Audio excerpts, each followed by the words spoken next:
అందరికీ నమస్కారము. వేద సంస్కృత సమితి వారు తెలుగు మాధ్యమంలో నిర్వహిస్తున్న ఈ సనాతన ధర్మం ప్రాథమిక తరగతులకు మీ అందరికీ స్వాగతం. అందరికీ నమస్కారం. మనము దేశభక్తితో వందే మాతరం పాడుకుని స్టార్ట్ చేద్దాం ఈ కార్యక్రమాన్ని.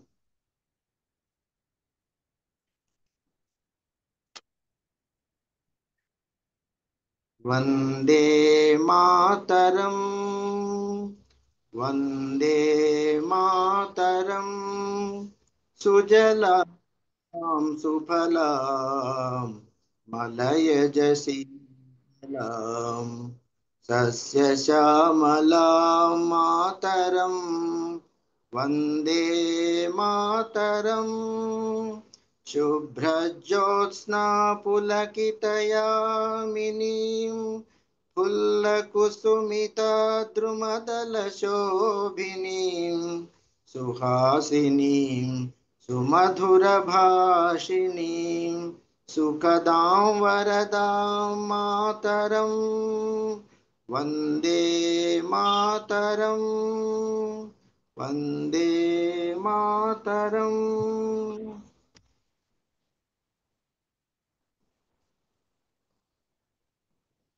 ఇప్పుడు ప్రార్థన చేయాల్సిందిగా కోరుతున్నా.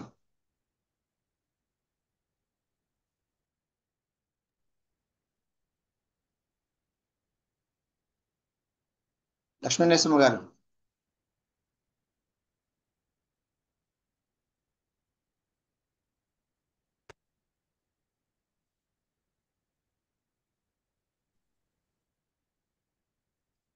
మెడిటేషన్ చెప్పండమ్మా. Meditation for a minute.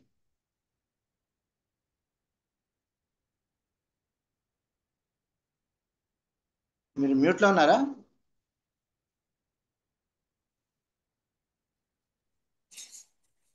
మీరు మాట్లాడండి ఒకసారి.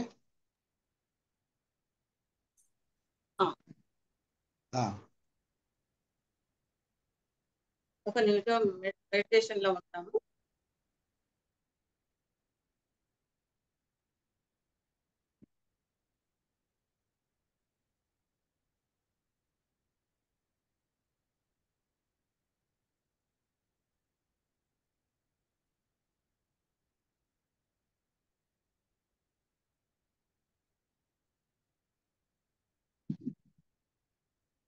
దాని ప్రార్థన.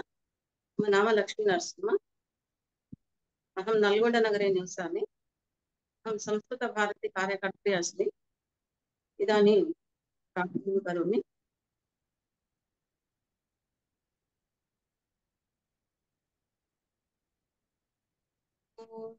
गणनां त्वा गणपतिगुं हवामहे कविं कवीनामुपमश्रवस्तमम् ज्येष्ठराजं ब्रह्मणां ब्रह्मणस्पत आनशृण्वन् नोतिभिः सीदसादनम्. ओं महागणाधिपतये नमः. ओं प्रणो देवी सरस्वती वाजेभिर्वाजिनीवती दीनामवित्र्यवतु. ओं श्री महासरस्वत्यै नमः. गुरुरेव गतिर्गुरुमेव भजे गुरुणैव सहस्मि नमो गुरवे. न गुरो परमं शिशुरस्मि गुरोः मतिरस्ति गुरौ मां पाहि गुरो. ज्ञानानन्दमयं देवं निर्मलस्फटिकाकृतिम् आधारं सर्वविद्यानां हयग्रीवमुपास्महे. श्रुतिस्मृतिपुराणानाम् आलयं करुणालयं नमामि भगवत्पाद शङ्करं लोकशङ्करं. शङ्करं शङ्कराचार्यं केशवं बादरायणं सूत्रभाष्यकृतौ वन्दे भगवन्ते पुनः पुनः. ईश्वरो गुरुरात्मेति मूर्तिभेदविभागिने व्योमवद्व्याप्तदेहाय दक्षिणामूर्तये नमः. असतो मा सद्गमय तमसो मा ज्योतिर्गमय मृत्योर्मा मृतङ्गमय ఓం శాంతి శాంతి శాంతిః. మాతృదేవో భవ, పితృదేవో భవ, ఆచార్య దేవో భవ, అతిథి దేవో భవ. ఓం సహనావవతు సహనౌ భునక్తు సహ వీర్యం కరవావహై తేజస్వినావధీతమస్తు మా విద్విషావహై. ఓం శాంతి శాంతి శాంతిః. హరి ఓం. శ్రీ గురుభ్యో నమః. హరి ఓం. శ్రీ గురుభ్యో నమః. ధన్యవాదాలు. ఇప్పుడు మన అందరూ డాక్టర్ సుందరి గారిని ఆహ్వానిస్తున్నాము. డాక్టర్ బాబు గారు ఒకసారి పరిచయం చేస్తారు. అస్తు. ధన్యవాదములండి. నమస్కారం అండి. నమస్కారం అండి సుందరి గారు.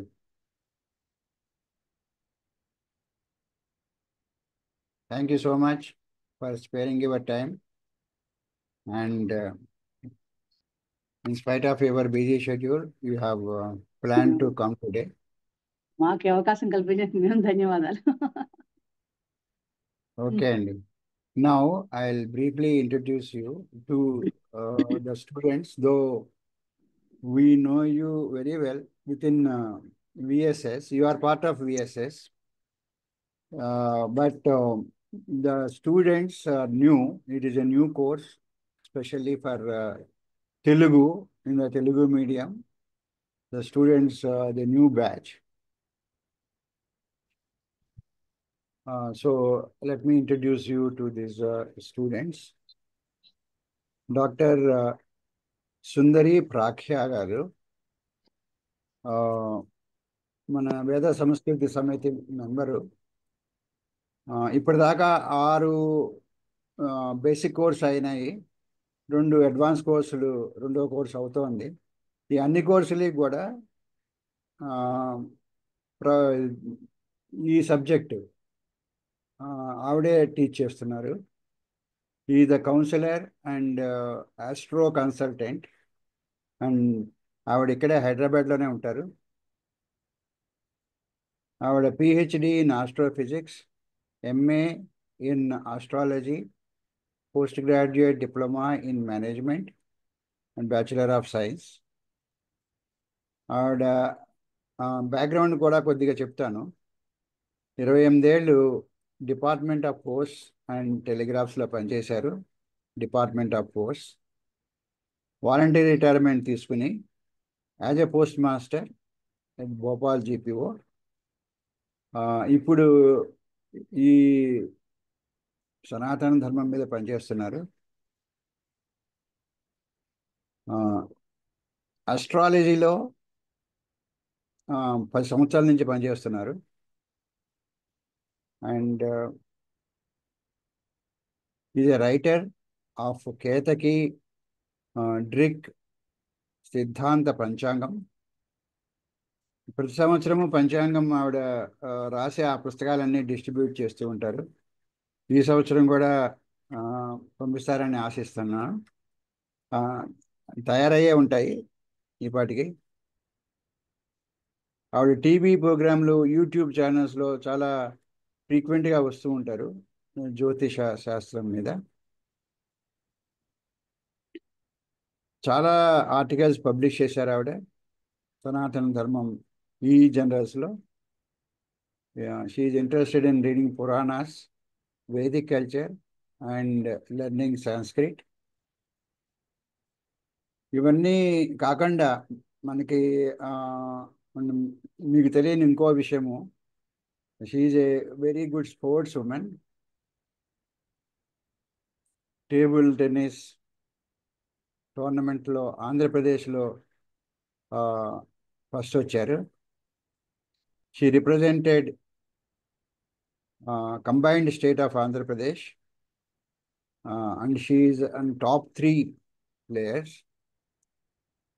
Sole representative for table tennis in pool 600 plus trainees in winter session of, and also got first prize among the trainees across 4 states in Mysore.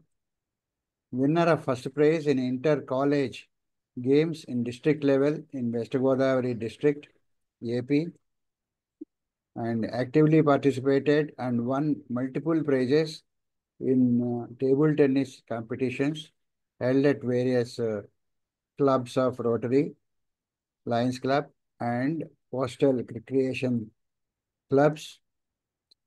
Besides that, she is also a good sportswoman in throw ball, winner of first prize among the teams of across 4 states again, and is in PTC Mysore. Represented college and won first prize in inter-college games in West Godavari. So like this, she is a multi-faculty. She is a employee of Government of India in Postal Department and also a sportswoman. And now she is into Sanatana Dharma and did PhD in Sanatana Dharma astrology. So she is deep into that. So let us welcome her and request her to start the webinar, please. Today and tomorrow she will take webinar. Sundari Garu, please. శ్రీ గురుభ్యో నమః. ఆదిత్యాయ చ సోమాయ మంగళాయ బుధాయ చ గురు శుక్ర శనిభ్యశ్చ రాహవే కేతవే నమః. తదేవ లగ్నం సుదినం తదేవ తారాబలం చంద్రబలం తదేవ విద్యాబలం దైవబలం తదేవ లక్ష్మీపతేంద్రియుగం స్మరామి. ఆదిత్యాది నవగ్రహ శుభఫల మేషాదయో రాశయో నక్షత్రాణి సంయోగః సుతిశయో సద్దేవతా సద్గణా మాసాబ్దా ఋతువస్తదైవ దివస సంధ్యాదయో రాత్రయో సర్వే స్థావర జంగమా ప్రతిదినం కుర్యంతు మంగళం. శ్రీ గురుభ్యోమ. అందరికీ నమస్కారం. సుందరి ప్రేక్ష స్వాగతం. ఈ తెలుగు సెక్షన్ కూడా వేసేసి వాళ్ళు కొత్తగా మొదలు పెట్టినట్లు అందరికీ స్వాగతం. ఫస్ట్ అందరికీ అభినందనలు. ఎందుకంటే సనాతన ధర్మంలో ఇంపార్టెంట్ అయిన జ్యోతిష్ శాస్త్రం పంచాంగం. ఫస్ట్ పంచాంగం లేనిదే కర్మ చేయటానికి ఏది కుదరదు. కాబట్టి అటువంటి దాని మీద మీకు అందరికీ ఆసక్తి కలిగినందుకు ముందుగా మీ అందరికీ కూడా అభినందనలు. అసలు పంచాంగం అనే మనం వింటూనే ఉంటాం. పంచాంగం అనగానే సంవత్సరాది ఉగాది వచ్చినప్పుడు మనందరం కూడా ఫస్ట్ తెలుసుకునేది పంచాంగం. అందరికీ ఆసక్తి ఏంటంటే ఈ సంవత్సరం ఆదాయ వ్యయాలు ఎలా ఉన్నాయి, కందాయ ఫలాలు ఎలా ఉన్నాయి, సంవత్సర ఫలం ఎలా ఉందని తెలుసుకుంటానికి చాలా ఉత్సుకత చూపిస్తూ ఉంటాం. అంటే కాల స్వరూపం తెలిపేదే మనకి పంచాంగంగా చెప్పుకోవచ్చు. కానీ అసలు అవన్నీ ఎలా ఏర్పడతాయి? ఆ పంచాంగం అంటే 5 అంగాలు: తిథి, వార, నక్షత్ర, యోగ, కరణాలు. ఈ 5 అంగాలు కలిగినవే పంచాంగం. అసలు ఈ తిథి, యోగ, కరణాలు ఏంటి, అవి వీటి పాత్ర ఎంతవరకు ఉంటుంది? కాలస్వరూపంలో భగవాన్ కాలస్వరూపుడు కాబట్టి ముందు అది తెలుసుకొని మనం దాన్ని ఆచరించడం వలన ఎటువంటి ఫలితాలు కలుగుతాయి, అసలు ఎందుకు తెలుసుకోవాలి, అంత ఇంపార్టెంట్ మన సనాతన ధర్మంలో పంచాంగానికి ఎందుకు అంత విశిష్టత ఇవ్వడం వచ్చింది అనే విషయం మనం తెలుసుకునే ప్రయత్నం చేద్దాం. ఎందుకంటే మనందరికీ తెలుసు, వేదం యొక్క పూర్వభాగం అంతా కూడా కర్మాచరణం, అంటే కర్మను తెలుపుతూ ఉంటుంది. ఆ కర్మలన్నీ కూడా కాల విశేషాన్ని బట్టి మనం జరుపుకుంటూ ఉండాలి. ఎందుకంటే ఆ కాలాన్ని తెలుసుకొని చేయటం వల్ల వాటి ఫలితం అత్యంతంగా ఉంటుంది అన్నమాట. అట్టి కాల స్వరూపం చెప్పేదే జ్యోతిష్ శాస్త్రం. ఇదే మొత్తం అంతా కూడా మనకి విశ్వం అంతా కూడా కాలం ఆధీనంలో ఉంటుంది. టైం, ఆ కాలం తెలిపే శాస్త్రాన్ని మనం జ్యోతిష్ శాస్త్రం అంటాం. జ్యోతి అంటే కాంతి, అంటే చీకటి అనే అజ్ఞానం నుంచి కాంతి వైపు, అంటే వెలుగు వైపు, జ్ఞానం వైపు మీకు దారి చూపించేది, మార్గదర్శనం చేసేది. నువ్వు ఎలా చేస్తే ఎలా ఉద్ధరింపబడతావు ఈ జీవితంలో అని తెలపడానికి ఉపయోగించే శాస్త్ర ఉపకరణమే మనం జ్యోతిష్ శాస్త్రం అని చెప్పుకోవచ్చు. ఈ జ్యోతిష్ శాస్త్రంలో జ్యోతిష్ చలనాల వలన మనకి ఈ ఈ కర్మాచరణ విశేషాలన్నీ కూడా ఈ జ్యోతిష్ చలనాల మీద ఆధారపడి కలుగుతూ ఉంటాయి. అసలు జ్యోతిష్ చలనాలు అంటే ఏంటంటే సూర్య చంద్రులు బింబగ్రహాలు, కుజాది పంచగ్రహాలు అంటే తారాగ్రహాలు, అవి మందోచ్చలు, విలోమగతి గల నక్షత్రాలు. ఈ పంచవిధ జ్యోతిషుల వలన చలనం వల్లనే మనకి కాల విశేషం ఏర్పడుతుంది. ఈ కాల విశేషం మనకి ప్రజాపతి లోకంలోను, బృహస్పతి లోకంలోను, దేవలోకం, పితృలోకం, మనుష్య లోకం, ఈ 5 లోకాలకు సంబంధించింది. కాబట్టి మనం ఈ మనుష్య లోకమైన కాలగమనం అనుష్ఠింపదగిన యాగాది కర్మలన్నీ కూడా, ఎందుకంటే దీనివల్ల అన్ని లోకాలకి కూడా మనం హవ్య కవ్యాలు ఇవ్వటం కానీ, ఆయా లోకవాసులకి దేవతలకి మనం సంప్రదించడం వలన మనం ఇహలోకంలో ఇహపర సౌఖ్యాలు మనకి లభిస్తున్నాయి. ఈ అట్టి విషయాలన్నిటినీ పంచకాలు ఉండే పంచాంగం చూడటం ప్రతి ఒక్క వ్యక్తి యొక్క కర్తవ్యం. ఎందుకంటే ప్రతి ఒక్కళ్ళు కూడా మినిమం నాలెడ్జ్, అవేర్నెస్ పంచాంగం గురించి మనం చక్కగా తెలుసుకోవాలి. అసలు పంచాంగం అంటే ఏంటి, ఎందుకు చూడాలి పంచాంగం, దానివల్ల ఫలితాలు ఏంటి, అసలు పంచాంగం దాని వెనకాల ఆసక్తి అన్నది మొదటి బేసిక్స్. ఇది మనకు బేసిక్ కోర్సు. దీంట్లో ఏంటంటే అసలు ముందు ఇంట్రడక్షన్, ఫస్ట్ ఒక ఇంట్రెస్ట్, చక్కగా దాని మీద అసలు ఏంటి దీంట్లో డెప్త్ అని తెలిస్తే కనుక బేసిక్గా ఈ 5 అంగాల గురించి అన్ని గురించి మనం తెలుసుకున్నప్పుడు అడ్వాన్స్ కోర్సులో ఇంకా నెక్స్ట్ స్టెప్ అన్నమాట. ముహూర్తాలు అంటే ఏంటి, అవి ఎలా వాడుకోవాలి, ప్రతిరోజు మనం ఎలా చూసుకోవాలి, ఏ ఏ సమయాలకి ఎలా అలా చేసుకోవాలి, అవన్నీ మన అడ్వాన్స్ కోర్సులో మనం చెప్తాం. జస్ట్ అడ్వాన్స్ కోర్స్ కూడా మనం ఏఎస్ఎస్ వాళ్ళు పెట్టచ్చు. ఇది మటుకు ఒక బేసిక్ అవేర్నెస్ అన్నమాట. అందరికి తెలుసుకోవడం వల్ల చాలా నిత్య జీవితంలో మనకి చక్కగా నైమిత్తిక తిథుల్లో కర్మలు చేయడానికి చాలా ఉపయోగపడుతుంది అన్నమాట. తిథి వారంచ నక్షత్రం యోగ కరణమేవచ పంచాంగమితి విఖ్యాతం కాలోయం కర్మ సాధకం. అంటే కర్మ చేయడానికి ఒక కళదీపిక, ఒక హ్యాండ్ బుక్ అని కూడా మనం పంచాంగం చెప్పవచ్చు. సరే, పంచాంగం అన్నది ఒక పార్ట్ ఆఫ్ ద జ్యోతిష్ శాస్త్రం. దీని గురించి మనకి వెళ్ళేటప్పుడు ఫస్ట్ మనకి బేసిక్ ఇన్ఫర్మేషన్, ఎందుకంటే నవగ్రహాల గురించి, రవ్యాది నవగ్రహాల గురించి తెలుసుకోవాలి. అసలు అవి ఏంటి, అసలు ఎలా ఏర్పడతాయి, కాలం ఏంటి, కాల స్వరూపం ఏంటి, కాల గణనం ఎలా ఉంటుంది అని తెలుసుకొని నెక్స్ట్ మనం పంచాంగంలో ప్రవేశిద్దాం. సహజంగానే మనకి గ్రహాలకి అస్తంగతం, మందగతి, వక్రగతి, శీఘ్రగతి, ఇలా రకరకాల అష్ట విధాలైన గతులు ఉంటూ ఉంటాయి అన్నమాట.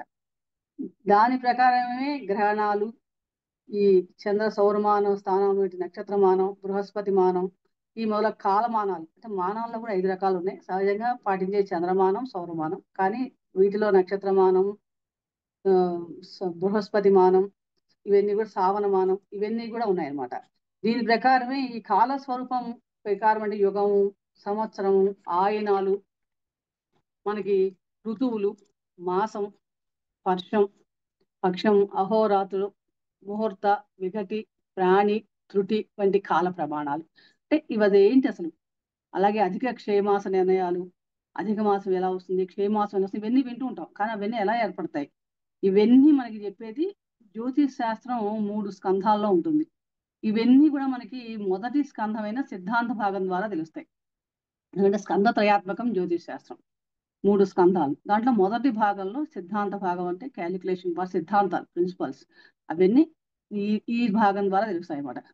ఇక రెండో స్కంధం జాతక భాగం, మానవం యొక్క జనన కాల సమయం, మనం జన్మించినప్పుడు ఆ జాతక చక్ర నిర్మాణం, అంటే ఎనీ పక్షుపదాలు ఏవైనా సరే జన్మించినప్పుడు ఆ జాతక నిర్మాణం, జీవితాంతం జరిగే శుభాశుభ ఫలితాలు ఎలా ఉంటాయి, అలాగే జాతకం యొక్క కుటుంబం యొక్క సోదర వర్గాల గురించి, తల్లిదండ్రుల గురించి, భార్య, సంతానం, కళత్ర స్థానం గురించి, చదువు ఏంటి, వృత్తి ఏంటి, మన కర్మ ఏంటి, ఇలా గృహ వాహన వస్తు సౌకర్యాలు, ఇవన్నీ కూడా తెలిపేది వ్యక్తిగతగా జాతకం అన్నమాట, ఆయుర్దాయం.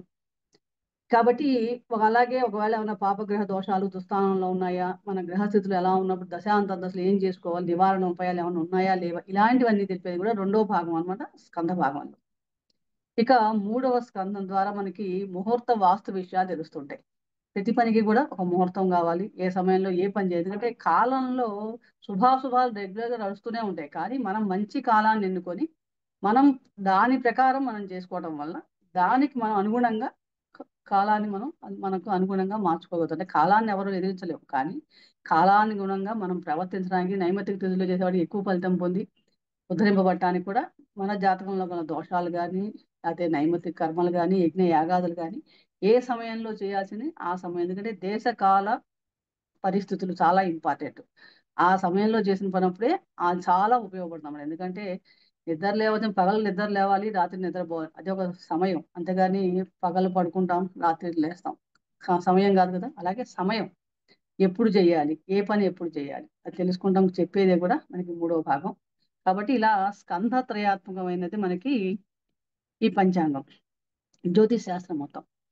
అలాగే వేదాంగాల్లో ఈ వేదాంగాలు మనకి షడాంగాలు ఉన్నాయి కదా, షడాంగాల్లో జ్యోతిష్ శాస్త్రానికి ఉత్తమ స్థానం ఇచ్చారు. ఎందుకంటే యథాసిక మయూరాణం నాగానం మనయో యథ తద్వేదాంగ శాస్త్రానం జ్యోతిష్యం మూర్తిశిస్తాం. ఎందుకంటే అంత విశిష్టమైన స్థానం జ్యోతిష్ శాస్త్రానికి ఉంది. అలాగే సర్వేంద్రియానం నయనం ప్రధానం. కాబట్టి జ్యోతిష్యం అనే శాస్త్రం అనేది వేద పురుషుని యొక్క నేత్ర స్థానం ఇచ్చారు దీంట్లో. ఎందుకంటే చూచుట, చూస్తేనే కదా మనకు అన్ని తెలిసేది కదా, దర్శించడం. కాబట్టి దానికి అంత విశిష్టత కలిగింది. షడాంగాలంటే మనందరికీ తెలుసు, వ్యాకరణం, శిక్ష, నిరుక్తం, కల్పం, ఛందస్సు, జ్యోతిష్యం. వీటికి సంబంధించిన విషయాలు ఆల్రెడీ మీరు నేర్చుకునే ఉండొచ్చు. ఇవి మినిమం అన్నమాట. అలాగే ఇక అసలు నవగ్రహాలు ఏంటి మనం వింటూ ఉంటాం ప్రతిరోజు కూడా, ఆదిత్యాది నవగ్రహాలని. ఈ నవగ్రహాలు అసలు ఏంటి, రాశి చక్రం ఏంటి అని చూస్తే గనక ఇది ఒక బేసిక్, ముందు ఒక ఇంట్రడక్షన్, ఒక ఐడియా వస్తే కానీ నేను చెప్పే తర్వాత స్థానానికి మనకి కొంచెం మీకు ఐడియాకి వెళ్ళగటానికి అర్థమవుతూ ఉంటుంది. ఈ రవి ఈ విశ్వం యొక్క మధ్య రేఖలో సంచరించే మార్గం ఉత్తరానికి 8 డిగ్రీలు, అలాగే దక్షిణానికి 8 డిగ్రీలు వ్యాపించి మొత్తం 16 డిగ్రీలు వెడల్పగల పట్టద 23.5 డిగ్రీల వంపుతో వృత్తాకారంగా ఏర్పడిన 360 డిగ్రీల మార్గాన్నే రాశి చక్రం అంటారు. ఇది ఒక భచక్రం, ఒక ఊహాజనిత చక్రం అనుకోవచ్చు మనం దీన్ని. అలాగే ప్రతి చోటికి ఐనాన్స్ అని కూడా వింటుంటాం. ఈ ఐనాన్స్ ఏంటంటే భూమి ఒక బొంగరం వలె తిరుగుతూ, ఒక పొక్కకి ఒదిగి తిరుగుతూ ఉంటుంది. ఈ విధంగా తిరిగేటప్పుడు ఏమవుతుందంటే కొద్దిగా వెనక్కి ముందుకి కూడా జరుగుతూ ఉంటుంది. ఇలా వెనక్కి జరిగిన ఐనాంశ 23 డిగ్రీల దాకా ఉంటుంది అనమాట. దాన్ని ఐనాంశ అంటే ఒక్కొక్క ప్లేస్ గురించి ఆ ప్లేస్కి వచ్చినప్పుడు, అందుకని ఐనాంశలో డిఫరెంట్ ఐనాంశాలు ఉంటాయి. లహరి ఐనాంశ, కేపీ ఐనాంశ, ఇలా ఐనాన్స్లు ఉంటాయి. ఆ ఐనాన్స్ ప్రకారం మనకి లాంగిట్యూడ్, లాటిట్యూడ్ వాటివి మనం తెలుసుకోవచ్చు. అలాగే ఈ రాశి చక్రం, భచక్రం అంటాం, 360 డిగ్రీస్ ఇప్పుడు వెనకాల కనిపిస్తుంది కదా, అదే భచక్రం. దీంట్లో మనకి 12 రాసులుగా విభజించారు. మొత్తం 360 డిగ్రీస్ ని 12 రాసులుగా చెప్పడం జరిగింది. అంటే ఒక్కొక్క రాశి కూడా 30 డిగ్రీల కలిగి ఉంటాయి అన్నమాట. అవి ఏంటంటే మేషరాశి, వృషభ రాశి, మిథున రాశి, కర్కాటక రాశి, సింహ రాశి, కన్య, తుల, వృశ్చిక, ధనస్సు, మకర, కుంభ, మీన. ఇవి 12 ద్వాదశ రాశులు. ఈ రాశులకి మళ్ళీ అధిపతులు ఉంటారు. ఈ రాశుల్లో నక్షత్ర పాదాలు ఉంటాయి, 9 పాదాలు. ఇవన్నీ కూడా కలిపి మనకి ప్రభావం నడుస్తూ ఉంటుంది అన్నమాట సూర్యుడు. ఇలా ఈ రాశి చక్రంలో నిరంతరం విశ్వంలో గ్రహాలు చరిస్తూనే ఉంటాయి మనకి. అంటే ఈ రాశి చక్రంలో ఈ గ్రహాల ప్రయాణం ఎలా ఉంటుంది అంటే ఎంత స్పీడ్లో తిరుగుతుంటాయి. అన్నీ ఒకే స్పీడ్లో తిరగవు. ఒక్కొక్కటి వాటి కక్షల్లో వాటి నియమితమైన క్రమంలో అవి తిరుగుతూ ఉంటాయి అన్నమాట. ఆ తిరిగినప్పుడు ఎందుకు ఇవి తెలుసుకోవడం అంటే వాటి మీద, నక్షత్రాల మీద ప్రయాణిస్తున్నప్పుడు వాటి కాంతిని తీసుకొని ఇవి మన భూమి మీద ఉన్న వాటి మీద ప్రభావం చూపిస్తూ ఉంటాయి. కాబట్టి దాన్ని బట్టే మనకి ఈ గ్రహాల యొక్క ప్రభావం మనకి ఎక్కువగా వినిపిస్తూ ఉంటుంది అన్నమాట. అలాగే మనకి నవగ్రహాలు మనకు తెలుసు కదా, రవి, చంద్రుడు, బుధ, కుజ, శుక్రుడు, గురు, శని, రాహు, కేతువులు. ఇవి నవగ్రహాలు. రవి అందరికంటే కూడా గ్రహరాజు, సూర్యుడు మనం రోజు కనిపిస్తుంటుంది, ఆత్మకారకుడు ఆయనే. అలాగే ఈయన సింహరాశికి అధిపతి, స్వక్షేత్రం సింహరాశి, ఉచ్చస్థానం మేషరాశి, నీచస్థానం తుల. అంటే ఈ రాశి చక్రంలో మొత్తం 360 డిగ్రీలు ఉంటే రవి ఎలా తిరుగుతాడంటే రోజుకు 1 డిగ్రీ చొప్పున మూమెంట్ నడుస్తూ ఉంటుంది. ఆయన స్పీడ్ అది. రవి భగవాన్ మూమెంట్ రోజుకి 1 డిగ్రీ చొప్పున తిరుగుతూ ఉంటాడు సుమారు. అంటే మొత్తం 360 డేస్ పూర్తి చేయడానికి, అంటే 12 రాసుల్లో ఒక్కొక్క రాశిలో 30 రోజులు ప్రయాణిస్తాడు. అలాగే రాశి మార్టాన్ని మనందరికీ తెలుసు, సంక్రమణం అంటుంటాం. మేష సంక్రమణం, మేషరాశి మొన్నే మనకి మేష సంక్రమణం చేస్తున్నాం. అంటే మీనరాశి నుంచి రవి భగవానుడు సూర్యుడు మేషరాశిలోకి ప్రవేశించాడు. ఆ ప్రవేశించే సమయాన్నే మనం సంక్రమణం అంటాం. ఏ రాశిలోకి వస్తే ఆ రాశి సంక్రమణంతో పిలుస్తూ ఉంటాం.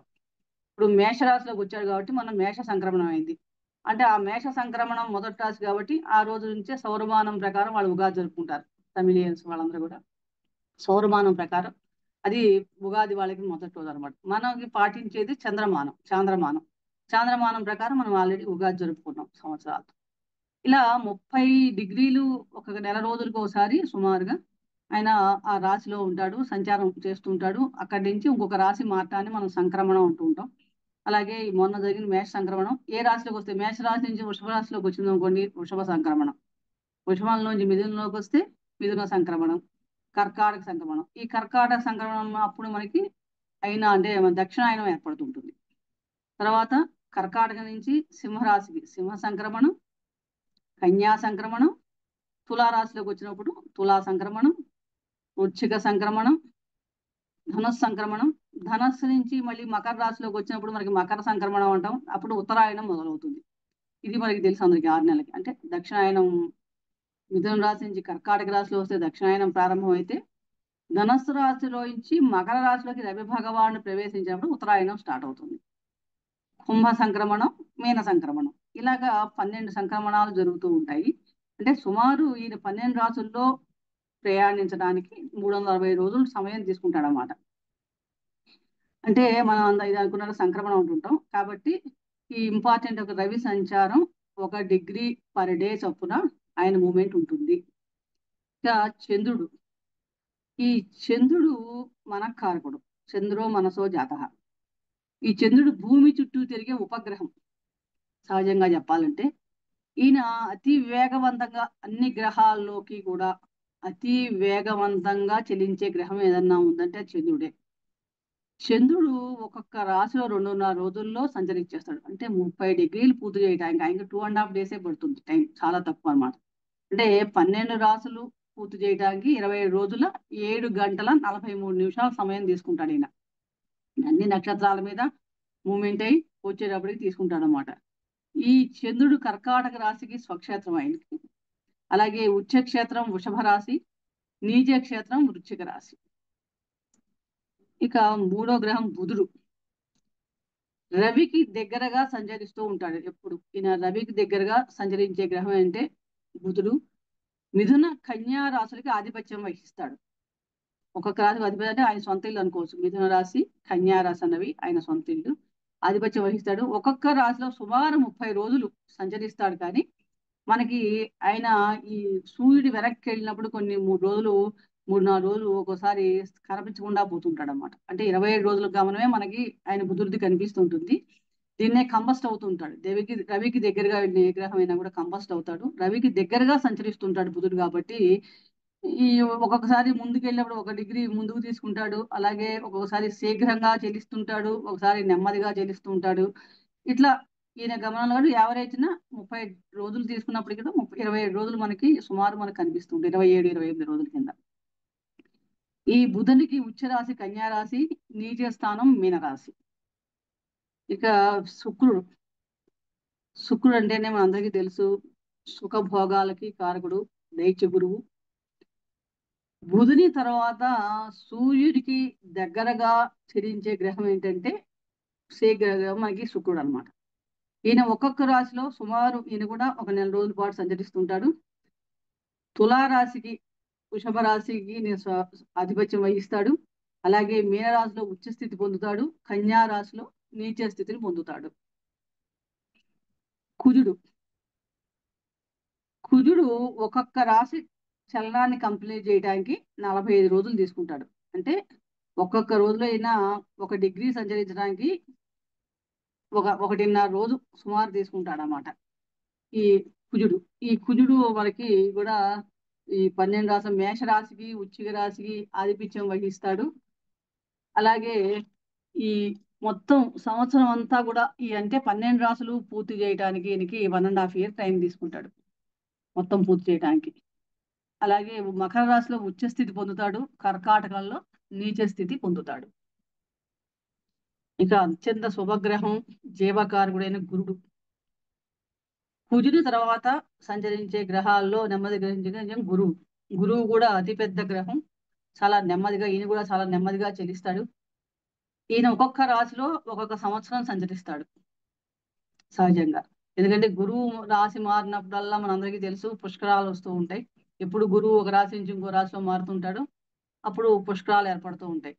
మేష రాశిలో వచ్చినప్పుడు గంగా నదికి పుష్కరాలు, అట్లా ప్రతిసారి కూడా మారుతూ వస్తుంటాడు. ఇప్పుడు మనకి మే 14 నుంచి గురువు వృషభ రాశిలో ఉన్న ఆయన మిథున రాశిలోకి వెళ్తున్నాడు. అక్కడ నుంచి ఉన్నప్పుడు అక్కడ మన సరస్వతి నదికి పుష్కరాలు వస్తాయి. అట్లా ఒక్కొక్క రాశి మారినప్పుడల్లా ఆయన ప్రత్యేకంగా ఆ పుష్కరాలు ఏర్పడుతూ ఉంటాయి అన్నమాట. అంటే అతి స్లోగా నడిచే 2 ప్లానెట్లో ఒక ప్లానెట్ ఏంటంటే గురువు. ఈయన ఒక సంవత్సరం పాటు ఒక రాశిలోనే ఉంటాడు. అంటే ఒక భజక్రాన్ని మొత్తం తిరగడానికి 12 రాశులు పూర్తి చేయాలంటే కనుక ఈయనకి 12 ఏళ్ళు పడుతుంది. మళ్ళీ అదే రాశి రావడానికి 12 ఏళ్ళ తర్వాతే వస్తాడు అన్నమాట. అందుకనే పుష్కర సమయం అంటే 12 ఏళ్ళు. ఈయన ఏ రాశిలో వస్తే ఒక్కొక్క నదికి పుష్కరాలు ఏర్పడుతూ ఉంటాయి. ఈయన ధనస్సు మీనరాశికి ఆధిపత్యం వహిస్తాడు. అలాగే కర్కాటక రాశిలో ఉచ్చ స్థితి పొందుతాడు, మకర రాశిలో నీచ స్థితి పొందుతాడు. ఇక కర్మకారకుడైన శని భగవాడు 7వ గ్రహం. గురుని తర్వాత అత్యంత నెమ్మదిగా చెలించేవాడు మందుడు. ఎందుకంటే శని అంటేనే శనేశ్వర, అంటే నెమ్మదిగా చెలించేవాడు అని అర్థం. అతి నెమ్మదిగా చెలిస్తుంటాడు. ఈయన ఒక్కొక్క రాశిలో 2.5 సంవత్సరాలు సంచరిస్తాడు. ఒక రాశిలో 2.5 సంవత్సరాలు అంటే 12 రాశులు పూర్తి చేయడానికి కదా 30 సంవత్సరాలు పడుతుంది. మళ్ళీ అదే సంవత్సరంలో వచ్చినప్పుడు మనకి 30 ఏళ్ళకి సంవత్సరానికి వస్తుంది. దాన్ని బట్టి మనం అనుకుంటున్నాం కదా, జన్మరాశికిలో కానీ, జన్మరాశికి వ్యయ స్థానంలో కానీ, జన్మరాశి 2వ స్థానంలో కానీ చెల్లించేటప్పుడే మనకి ఏళ్ళనాటి శని కూడా వింటూ ఉంటాం. ఎందుకంటే ఇలా 30 ఏళ్ళకు ఒకసారి ఏళ్ళనాటి శని వస్తూ ఉంటుంది. దీన్ని మన కర్మకారకుడు, కర్మని అనుభవింపజేసేవాడు అనమాట. ఈయన మకర కుంభరాశికి ఆధిపత్యం వహిస్తాడు. తులారాశిలో ఉచ్చ స్థితి పొందుతాడు, మేష రాశిలో నీచ స్థితి పొందుతాడు. ఇక 2 నోట్స్, ఛాయాగ్రహాలు అన్నవి నోట్స్. ఒక రకంగా చెప్పాలంటే వాటికి ప్రత్యేకమైన రాసులు లేవు. అవి ఎక్కడుంటే అవే వాటి ఫలితాలు ఇస్తాయి. ఎవరితో కలిస్తే వాటితో ఫలితాలు ఇస్తాయి. ఏ నక్షత్రంలో ఉంటే ఆ నక్షత్ర ఫలితాలు ఇస్తాయి. అంటే రాహు అంటేనే అంతా తానే ఆక్రమించేస్తుంటాడు ప్రతిదీ అనమాట. ఈ రాహుకేతువులు 2 కూడా ఛాయాగ్రహాలు. ఇవి ఒక్కొక్క రాశిలో సహజంగా 18 మంత్స్ అంటే 18 నెలలు సంచరిస్తూ ఉంటాయి. మొత్తం పూర్తి చేయడానికి 18 సంవత్సరాలు పడుతుంది అనమాట. అంటే 18 ఏళ్ళకి మళ్ళీ ఒకసారి ఆ రాశిలోకి వస్తూ ఉంటాడు ఈయన. ఇవి మనకి బ్రీఫ్ ఇన్ఫర్మేషన్. సింపుల్ గా అసలు నవగ్రహాలు ఏంటి, వాటి మూమెంట్స్ ఎలా ఉంటాయి, ఈ ఖగోళంలో ఏ రాశులకు ఆధిపత్యం వహిస్తారు, వీటి అసలు ఎవరు, ఏ లక్షణాలు ఏంటి అని ఫస్ట్ ఇది. సరే, ఇప్పుడు మనం పంచాంగం అని టాపిక్, మనది ఇవాళ టాపిక్ పంచాంగం. అంటే ఈ పంచాంగం అంటే ఏంటి? కాలం, కాలగమనం గురించి తెలుసుకోవాలిగా ఫస్ట్. అసలు భూభ్రమణం ఏంటి, ఈ కాల సాధనం ఏంటి, ఈ కాలకి గమనాన్ని కూర్చొని సాధనమే భూభ్రమణం నడుస్తూ ఉంటుంది. సూర్యుని బట్టి భూమి తన కక్షపై ఒకసారి పరిభ్రమించడానికి పట్టే కాలం ఒక సావన దినం అంటాం. దీన్ని ఏమంటారు? ఒక సావన దినం. అంటే సూర్యుడు బట్టి భూమి తన కక్షపై ఒకసారి తిరిగి ప్రయాణం చేసే పట్టే కాలాన్నే ఒక సావన దినం అంటారు. గ్రీన్విచ్ మధ్యాహ్న రేఖ మధ్య రవి గ్రహణాన్ని బట్టి కాలాన్ని నిర్ణయిస్తారు. దీన్నే మనం గ్రీన్విచ్ టైము, యూనివర్సల్ టైం అని కూడా అంటాం, యూటీ. సహజంగా ముఖ్యంగా మనం షట్ కాలాలు, 6 కాలాలు మనం పాటిస్తాం. అవి ఏంటంటే కాలగమనంలో 6 కాలాలు ఉంటాయి. ఫస్ట్ సంవత్సరం, ఆయనం, ఋతువు, మాసం, పక్షం, దినం. ఈ షట్కాలముల్నే కాలచక్రం అన్నాం. కాలం తిరుగుతూనే ఉంటుంది, ఎప్పుడు ఆగదు, రోజు నడుస్తూనే ఉంటాయి. సూర్యాస్తమయం, చంద్రము, సూర్యచంద్రుల గమనాలు అన్నిటి మీద నడవడం, ఇవన్నీ కూడా కాలస్వరూపం ఏర్పడుతుంటాయి. ఈ చాంద్రమానం ప్రకారం మనకి చాంద్రమాన సంవత్సరం అంటాం. అంటే ఒక సంవత్సర కాలంలో ఇవన్నీ ఉంటాయి, ఈ షట్కాలాలు నడుస్తూ ఉంటాయి. దీన్నే కాలచక్రం అంటాం. చాంద్రమాన సంవత్సరం, సౌరమాన సంవత్సరం ఇందాక అనుకున్నాం. రాశి రవి గమనం ప్రకారం జరిగేది సౌరమాన సంవత్సరం, చంద్రుని గమనం ప్రకారం జరిగేది చాంద్రమాన సంవత్సరం. సావనమాన సంవత్సరం, నక్షత్రమాన సంవత్సరం, బృహస్పతి మాన సంవత్సరం, ఇవి ఎక్కువగా ఆచరిస్తూ ఉంటారు. ఈ 5 రకాల సంవత్సర కాలాలని చాలా మంది పాటిస్తూ ఉంటారు. అన్నిటికంటే ఎక్కువగా మన దక్షిణ భారతదేశంలో కానీ ఎక్కువ మంది ప్రపంచంలో వాడేవాడు చాంద్రమాన సంవత్సరం. ఎందుకంటే చంద్రుడు మనకారకుడు కాబట్టి ఈ చంద్రుని గమనం ఎక్కువ ప్రకారం ఉండేదే చాంద్రమాన సంవత్సరం. దీన్ని ఎక్కువ మంది ముఖ్యంగా దక్షిణ భారతదేశంలో కానీ దక్షిణ భాగంలో కానీ ఎక్కువ మంది దీన్ని చాంద్రమానాన్ని అనుసరిస్తూ ఉంటాం. ఇదేంటంటే శుక్ల పాడ్యమి మొదలు పౌర్ణమి దాకా, కృష్ణ పాడ్యం మొదలు అమావాస్య దాకా, ఇలా ఒక మాసం, అలా 12 పౌర్ణములు 12 అమావాస్యలు, అంటే 12 మాసాలు, ఈ మొత్తాన్ని కలిపి ఒక సంవత్సరం అంటుంటాం అనమాట. ఈ సంవత్సరాలు మనందరికీ తెలుసు 60 సంవత్సరాలు. ప్రతి సంవత్సరం ఒక్కొక్క సంవత్సరం వస్తూ ఉంటుంది. ప్రస్తుతం మనం విశ్వావసనామ సంవత్సరంలో ఉన్నాం. ఈ విశ్వావసనామ సంవత్సరం అనేది 39వ సంవత్సరం. ఈ 60 సంవత్సరాల్లో 39వ సంవత్సరం మనకి విశ్వావస సంవత్సరం. అంటే ఒక్కొక్క సంవత్సరానికి ఒక్కొక్క పేరు పెట్టడం జరిగింది. ఈ 60 సంవత్సరాలు పూర్తయ్యేటప్పటికి ఒక యుగం లాగా, ఒక చక్రం పూర్తవుతుంది అని మనకి మన చాంద్రమానంలో ఎక్కువగా చెప్పుకుంటూ ఉంటాం అన్నమాట. ఈ సంవత్సరం అన్నది ఫస్ట్ ఈ సంవత్సరం. ఈ సంవత్సరాల పేర్లు అందరికీ గుర్తుండే, మరి ఒకసారి మనం ఈ సందర్భంలో ఒకసారి గుర్తు చేసుకుందాం. ఫస్ట్ సంవత్సరం అంటే ప్రభవాది సంవత్సరాలు అంటాం కదా, మన సంకల్పంలో కూడా చెప్పుకుంటాం ప్రభవాది సంవత్సరాలని. ఒకటి ప్రభవ, విభవ, శుక్ల, ప్రమోదూత, ప్రజోత్పత్తి, అంగీరస, శ్రీముఖ, భావ, యువ, ధాతు, ఈశ్వర, బహుధాన్య, ప్రమాది, విక్రమ, వృష, చిత్రభాను, స్వభాను, కారణ, పార్థివ, వ్యయ, సర్వజిత్తు, సర్వాధారి, విరోధి, వికృతి, ఖర, నందన, విజయ, జయ, మన్మథ, దుర్ముఖి, హేవళంబి, విలంబి, వికారి, శార్వరి, ప్రవ, శుభకృతు, శోభకృతు, క్రోధి. ఈ క్రోధి సంవత్సరం మనకి మొన్న అయిపోయి విశ్వావసులో ప్రవేశించాం. విశ్వావసు, పరాభవ, ప్లవంగి, కీలక, సౌమ్య, సాధారణ, విరోధీకృతు, పరీభావి, ప్రమాదీచ, ఆనంద, రాక్షస, నల, పింగళ, కాళయుక్తి, సిద్ధార్థి, రౌద్రి, దుర్మతి, దుందుభి, రుధిరోద్గారి, రక్తాక్షి, క్రోధన, అక్షయ. ఇది మనకి ఈ 60 సంవత్సరాలు. ఈ 60 సంవత్సరాలు ఒక చక్రంలో రొటేట్లో మనకి తిరుగుతూ ఉంటాయి అన్నమాట. ఈ 60 సంవత్సరాల టైం ప్రకారం కూడా మనకి సంవత్సరం తెలుస్తూ ఉంటుంది. అలాగే 12 మాసాలు పూర్తయితే 60 సంవత్సరాల కింద మనం చెప్పుకుంటూ ఉంటాం. ఇక సౌరమాన సంవత్సరం.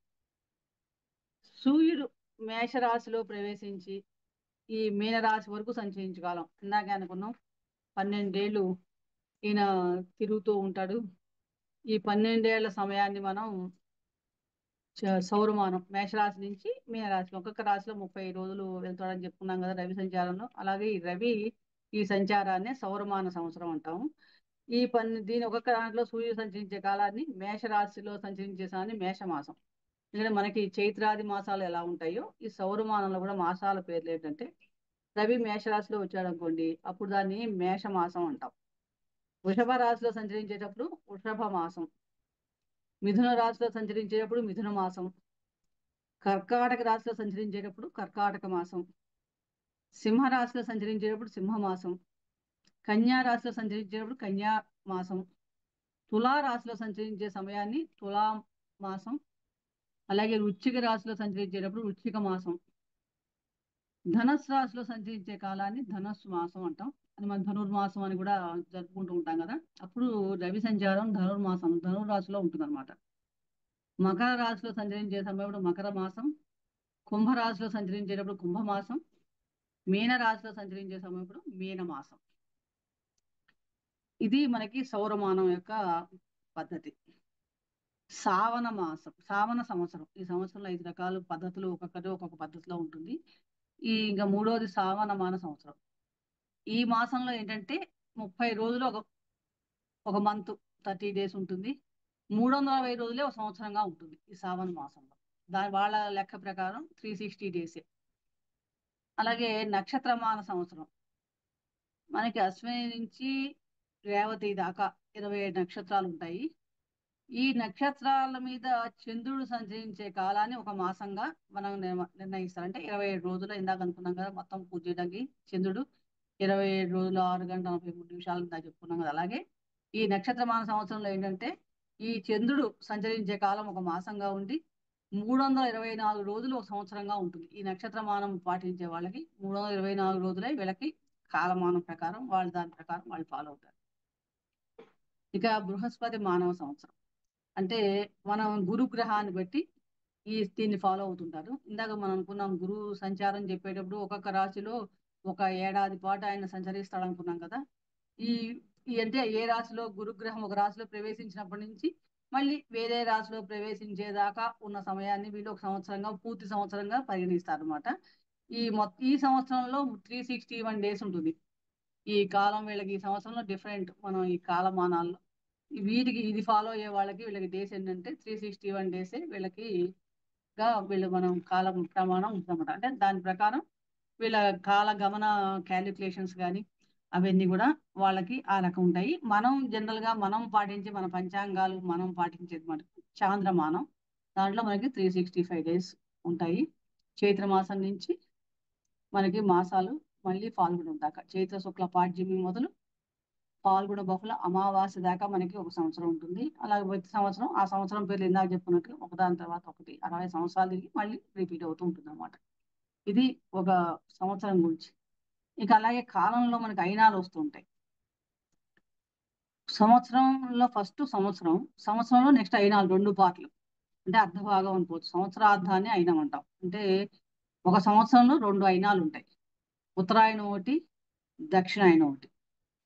అలాగే ఎందుకంటే రవి గమనం మీద ఉంటుంది ఇది కూడా. రవి ఉత్తర ధ్రువం ముందు సంచరించే కాలం 6 నెలలు ఉంటే అది మకర రాశిలో ప్రవేశించినప్పటి నుంచి మిథున రాశి వరకు దాన్ని ఉత్తరాయణం. ఇందాక మనం మకర రాశిలో ప్రవేశించి ఉత్తరాయణం అనుకున్నాం. అంటే ఈ ఉత్తర ధ్రువం వైపు ఈయన సంచారం ఉంటుంది ఇప్పుడు 6 నెలల పాటు. అంటే మిథున రాశి దాకా, మకర రాశి నుండి మిథున రాశి చివరి భాగ దాకా 38 డిగ్రీ దాకా ఈయన సంచరించే కాలాన్ని మనం ఉత్తరాయణం అంటాం. అలాగే రవి దక్షిణ ధ్రువం ముందు, ఉత్తర ధ్రువం దక్షిణ ధ్రువాలు ఉంటాయి కదా, ఈ దక్షిణ ధ్రువం సంచరించే కాలం 6 నెలలు అంటే కర్కాటక రాశి. ఇందాక మనం చెప్పుకున్నాం దక్షిణాయనం స్టార్ట్ అవుతుంది. మిథున రాశిలో నుంచి రవి ఎప్పుడైతే కర్కాటక రాశిలో ప్రవేశిస్తాడో అప్పుడు మనకి దక్షిణాయనం మొదలవుతుంది.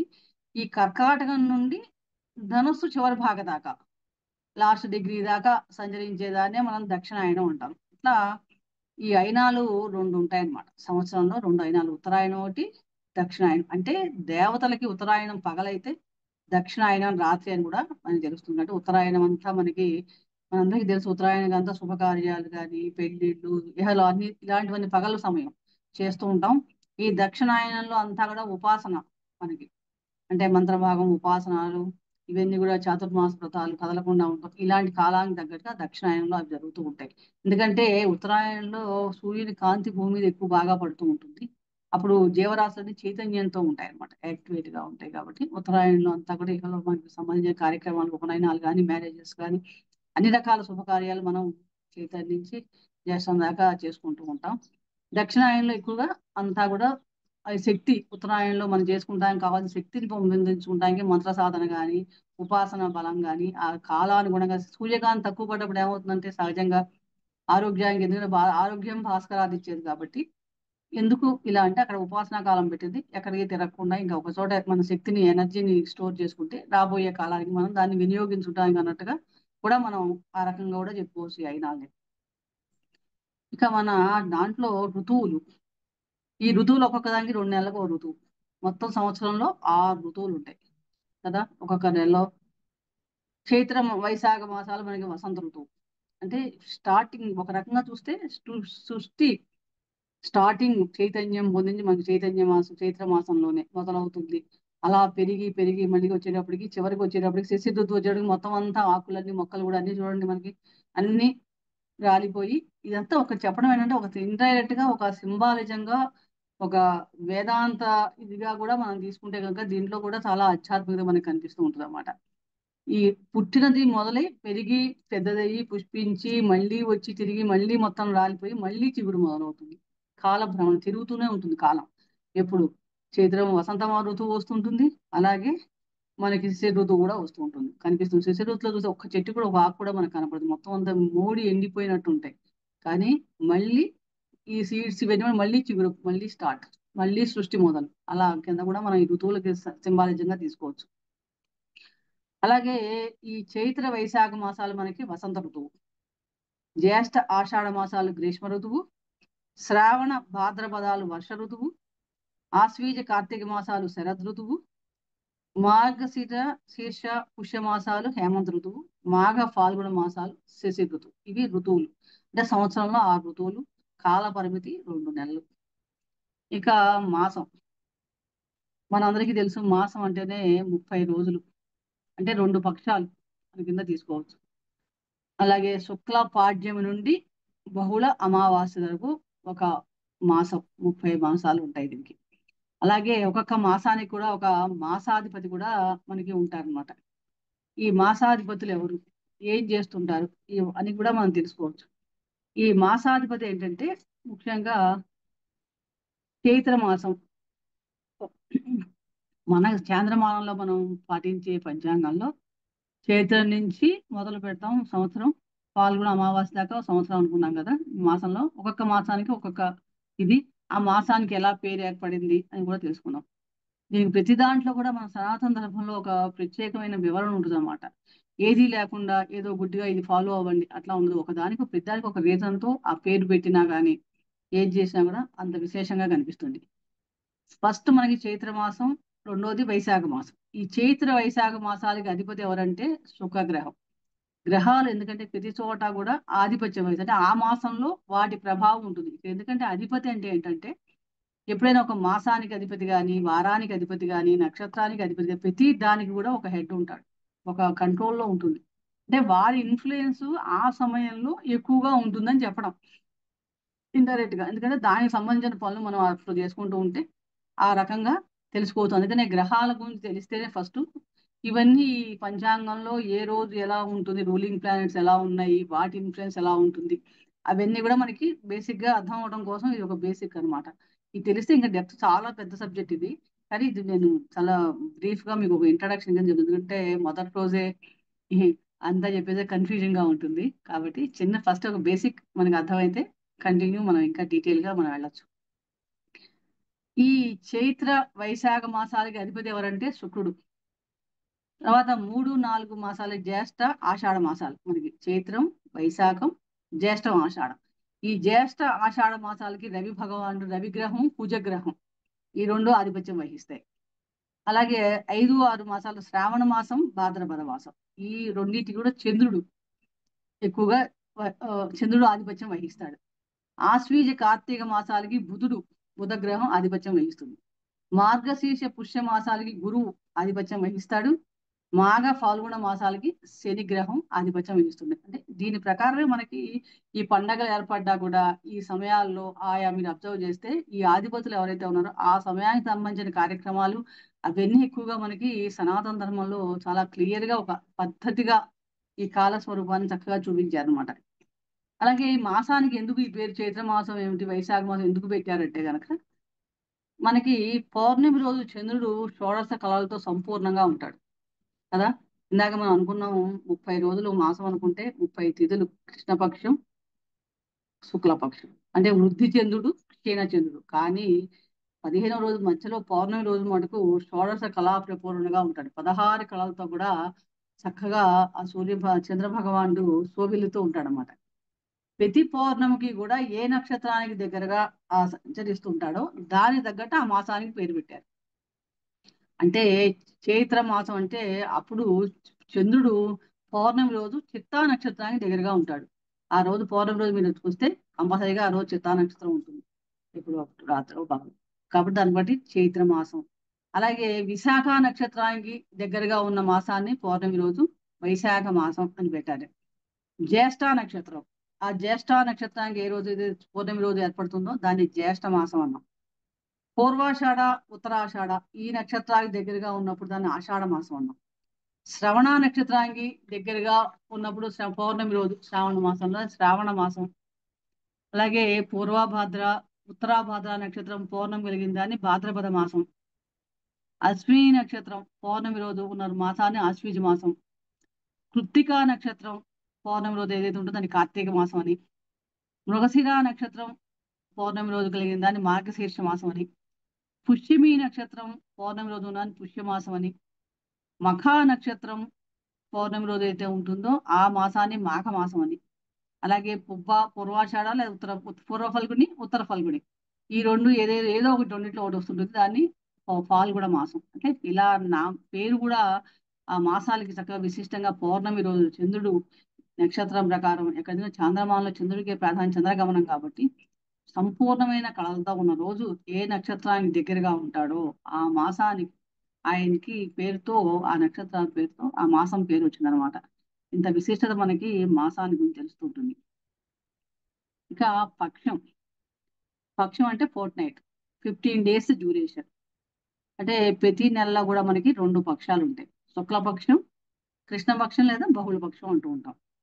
అంటే శుక్లపక్షంలో పాడ్యమి నుంచి పౌర్ణమి దాకా శుక్లపక్షం 15 రోజులు.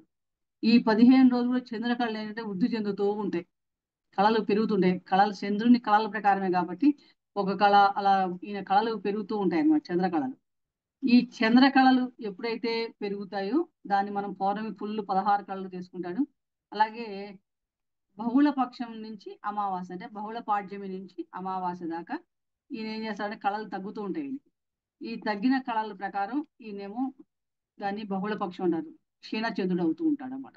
అంటే ఈ చంద్రుని యొక్క కళల ప్రకారం ఈ పక్షం ఫార్ట్ నైట్ ఉంది, శుక్లపక్షం, బహుళ పక్షం. అలాగే మనకి ఈ తిథులు కూడా, ఈ పక్షాల్లో తిథులు వచ్చినప్పుడు తిథులు అధిదేవతలు ఎవరు ఉన్నారు, ఈ నక్షత్రం ఎలా పెరుగుతాయి కళలు అన్నవి కూడా చూద్దాం. ఇది పక్షం. ఇక రోజు అంటే దినం 24 గంటలు. 24 గంటలు సూర్యోదయం నుండి మళ్ళీ సూర్యోదయం దాకా ఉన్న కాలం మొత్తాన్ని 24 గంటలు అంటే అహోరాత్రుల సంబంధం ఒక దినం. అంటే పగలు రాత్రి, అహోరాత్రి ఈ రెండు ఉన్న సమయాన్ని 24 గంటల సమయాన్నే మనం ఒక రోజు లేక దినం ఉంటాం. ఇలా ఈ 30 రోజులు కలిసి ఒక మాసం, 15 రోజులు పక్షం, మళ్ళీ మాసం 12 మాసాలు ఒక సంవత్సరం, 6 నెలలు ఒక ఆయనం, 2 ఆయనాలు ఒక సంవత్సరం. ఇట్లా కాలమానం ఈ రకంగా ఇది తిరుగుతూ ఉంటుంది అన్నమాట కాల స్వరూపం. ఇక అసలు కాలం అంటేనే కాలో భగవాన్, కాలం భగవత్ స్వరూపం కింద మనం భావిస్తాం. కాబట్టి ఈ కాల స్వరూపం ఏంటి అంటే దాన్ని ఎలా కొలవాలి మానాలను చూస్తే కనుక ఈ యుగాది నుంచి కూడా మనకి యుగాలు, కాలం కూడా నడుస్తూ ఉంటాయి. దీనికి ఒక ఒక మానం అంటే ఒక మెజర్మెంట్, టైం మెజర్మెంట్ కూడా ఇవ్వడం జరిగింది. 60 తత్పర్లు ఒక పర, 60 పరలు ఒక విలిప్త, 60 విలిప్తలు ఒక లిప్త. ఒక లిప్త కాలం అంటే 60 విలిప్తలు అనమాట. 60 లిప్తులు ఒక విఘడియ. విఘడియ అంటే 24 సెకండ్లు. మనకి ఇక్కడ దాకా సెకండ్స్ దాకానే మనం ఇప్పుడున్న వాడే దాంట్లో మనం వాడుతున్నాం, అంతకంటే కూడా ముందు కూడా ఉన్నాయి అనమాట. 60 లిప్తులు ఒక విఘడియ అంటే 24 సెకండ్స్. 60 విఘడియలు ఒక రోజు 24 గంటలు. 30 రోజులు ఒక నెల. 12 మాసాలు ఒక సంవత్సరం. 12 సంవత్సరాలు ఒక పుష్కరం అనుకున్నాం. అలాగే వారానికి తక్కువకి వస్తే ఇంకా 7 రోజులు కలిస్తే ఒక వారం, 15 రోజులు ఒక పక్షం, 2 మాసాలు ఒక ఋతువు, 6 ఋతువులు ఒక సంవత్సరం, 60 లిప్తలు ఒక భాగ, 30 భాగలు ఒక రాశి, 12 రాశులు ఒక భగణం. ఇలా కాల స్వరూపానికి మెజర్మెంట్, టైం మెజర్మెంట్ కూడా చెప్పగలిగింది. అలాగే యుగాది నుంచి మన యుగాల యొక్క కాల వివరణ ఎలా ఉంది అని చూస్తే కనుక మనకి 4 యుగాలు తెలుసు కదా, కృతయుగం, త్రేతాయుగం, ద్వాపర యుగం, కలియుగం. ఈ యుగ ప్రమాణం ఎంత ఒక్కొక్క యుగానికి చూస్తే కనుక కృతయుగం 17,28,000 సంవత్సరాలు కృతయుగం ప్రమాణం, కాల ప్రమాణం అత్యంత ఎక్కువ అనమాట. కృతయుగంలో కాల ప్రమాణం చాలా ఎక్కువ. అందుకనే చాలా మంది దీర్ఘాయుషులు ఎక్కువ, వాళ్ళకి ఏకంగా ఎన్నో ఏళ్ళు ఉన్న వాళ్ళు ఉంటారు ఎక్కువ మనకి కృతయుగంలో. ఇక త్రేతాయుగం తర్వాత 12,96,000 సంవత్సరాలు, అక్కడ కూడా బాగానే ఉంటారు. త్రేతాయుగంలో కూడా ఆయుష్, ఎందుకంటే మనకి దశరథ మహారాజు 60,000 సంవత్సరాల పైన ఆయనకి సంతానం కలిగిందని రామాయణం ద్వారా తెలుస్తుంది. అంటే ఆ రకంగా దీర్ఘాయుష్ కాలం, ఆయుష్ ప్రమాణం కూడా ఆయా కాలాలను బట్టి కూడా ఉంటుంది అనమాట. త్రేతాయుగం యొక్క కాల ప్రమాణం, యుగ ప్రమాణం ఏంటంటే 12,96,000 సంవత్సరాలు. ఇక ద్వాపర యుగంకి వచ్చేటప్పటికి కొంచెం తగ్గింది. 8,64,000 సంవత్సరాలు ద్వాపరయుగం. ఇంకా అన్నిటికంటే తక్కువ ఆయు ప్రమాణం కానీ కాల ప్రమాణం యుగ ప్రమాణంగా ఉన్నది ఏంటంటే మనకి కలియుగం. ఈ కలియుగంలో 4,32,000 సంవత్సరాలే కలియుగ ప్రమాణం అనమాట.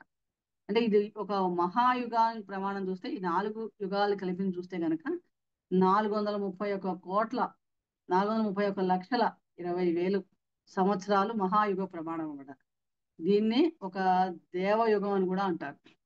ఒక దేవయుగానికి ఈ సమయం అనమాట 4,431 లక్షల సంవత్సరాలు 20 సంవత్సరాలు ఒక దేవయుగ ప్రమాణం కింద చెప్పడం జరిగింది. 71 దేవయుగాలు ఒక మన్వంతరం. మనం మన్వంతరాలు వింటుంటాం, 14 మన్వంతరాలు ఉంటాయని తెలుసు. ఈ 14 మన్వంతరాలు అయితే ఒక బ్రహ్మదేవుడికి ఒక పగలట. ఇంకా ఆలోచించండి. 71 దేవయుగాలు ఒక మన్వంతరం అయితే 14 మన్వంతరాలు బ్రహ్మకి ఒక పగలు. అంటే ఇది ఒక మన్వంతరం. ఈ ప్రతి మన్వంతరం అయిపోయి 14 మన్వంతరాలు అయ్యేటప్పటికి ఆయన పగలు పూర్తవుతుంది మన బ్రహ్మదేవుడు. ఈ మన్వంతర ప్రమాణం ఏంటంటే దేవయుగ ప్రమాణం. ఇందాక చెప్పుకున్నాం కదా 431,20,000 సంవత్సరాలు ఒక దేవయుగ ప్రమాణం అనుకుంటే ఈ దేవయుగ ప్రమాణము ఇంటూ 71 మల్టిప్లై 71తో మల్టిప్లై చేస్తే ఒక మన్వంతర ప్రమాణం వస్తుంది మనకి. అంటే 43,20,000 సంవత్సరాలు 71 అంటే 30,67,20,000 సంవత్సరాలు ఒక మన్వంతరం కాల ప్రమాణం. 14 మన్వంతరాలు బ్రహ్మదేవునికి ఒక పగలట. ఇది ఒక మన్వంతర కాలం అయితే అంటే ఇక మన్వంతరము ఇంటూ 14 అది బ్రహ్మకు ఒక పగలు అనమాట. అంటే 30,67,20,000 ఇంటూ 14 మల్టిప్లై బై 14 చేస్తే కనుక 429,40,80,000 సంవత్సరాలకు బ్రహ్మదేవునికి కాల ప్రమాణం ఒక పగలు పూర్తవుతుంటాయి ఆయనకి.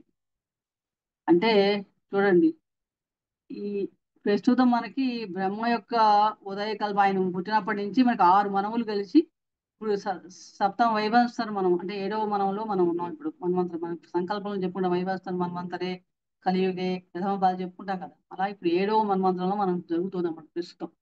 ఇది కాల పెద్ద విశ్వం మొత్తం మనం కాల స్వరూపాన్ని ఊహిస్తే కనుక అక్కడి నుంచి ఈ కాల క్యాలిక్యులేషన్స్ ఈ రకంగా మొత్తం చివరికి వచ్చి గంట హోరా చివరి ఒక గంట కాలానికి ఒక సెకండ్ త్రుటి లిప్త దగ్గరికి కూడా క్యాలిక్యులేషన్స్ చెప్పడం జరిగింది. అదే ప్రమాణంలో ఈ మొత్తం తిరుగుతూనే ఉంటుంది కాలచక్రం. ఎక్కడ నిరంతర నిర్విరామంగా ఎక్కడ తేడా లేకుండా ఏ గడియారం బ్యాటరీ అయిపోయింది ఇలా ఉండదన్నమాట, నడుస్తూనే ఉంటుంది. ఇది కాల స్వరూపం.